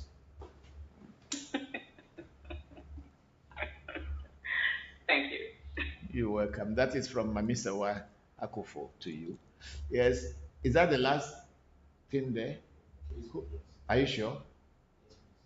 Okay. Okay, that's okay. Thank you. And then we are finally on YouTube, and Jackie saying yes. And then again, Jackie saying, Benny, no one has the same exact numbers in a live chat. There are similar numbers, but the combinations are never the same. Talking about numerology. Thank you, Jackie. Very grateful. Thank you very much. Yes, I think we are done for today. Danilo Imberile. Okay, there's yes, Jane Tiffany Mamisawa Akufo said people, even modern anthropology has determined that Jesus was not a white man. So how did all the books depict him as a white man with blue eyes? If it is not propaganda to put other races down, it is. It is. It is. But where he came from, there are no white people there. So how come he alone become white man among them with blue eyes? Anyway, it's a propaganda to tell you you are nobody. And when Adam came into this world, well, was he a white man or a black man? But we can find the traces of black people everywhere in the world before white people went there. You go to Australia, there were black people. You go to Thailand, there were black people. You go to anywhere, India, there were black people. So how come you tell me that the white man is the one that God has created first? Danilo Mberile say, Papa, when Abraxas shakes someone very much, does it mean they're not yet spiritually strong? No, it is just affirming that it is with you. It is not because they are not spiritually well. It is telling you that I am with you. We will put today's section down and we will come again next week. Thank you all very much for joining today's section, and may the ancestors continue to bless you. May the gods of our land continue to bless you and make you great. And Benny Moswani is saying thanks. Thank you very much, Benny, for joining today's live section. I think it's getting interesting every day by the day when we come and more things are coming. We are bringing awareness to our people so that you should not be afraid of the world. Face it squarely and be able to overcome it. Don't let anything face you and overcome you, no matter how strong they are or how stronger they are than you. You should face it squarely and overcome them. We are not talking about racism here. We are just trying to empower our people to know their place in the world, what they are worth. Don't let anybody put you at a corner where you don't have to be. The time has passed. We are in a new way, in a new life, in a modern life. We should know our place. We are not forcing anybody to take anybody's place, but we should know our corner where we are as black people. And let us sit down and negotiate on equal level. That's what matters. But don't ever think that because you are closer to white people, so you have become white. You can never become a white person. You can always be you, but you can also make a white person to understand your point, understand their point, so that the two of you can deal together equally. But don't try to tell them that you know more than them, and also don't accept that they know more than you. Thank you, everybody. Have a very wonderful week. Thank you. Thank you very much. You're welcome. Thank you, Pop. Thank you, Pop. Welcome, everybody. Thank you all. Thank you for being with me till now. Yes, there's something there. Big sister Oluchi say, Papa with peace and love. Thank you very much, big sister. Say. Thank you. I think we are done.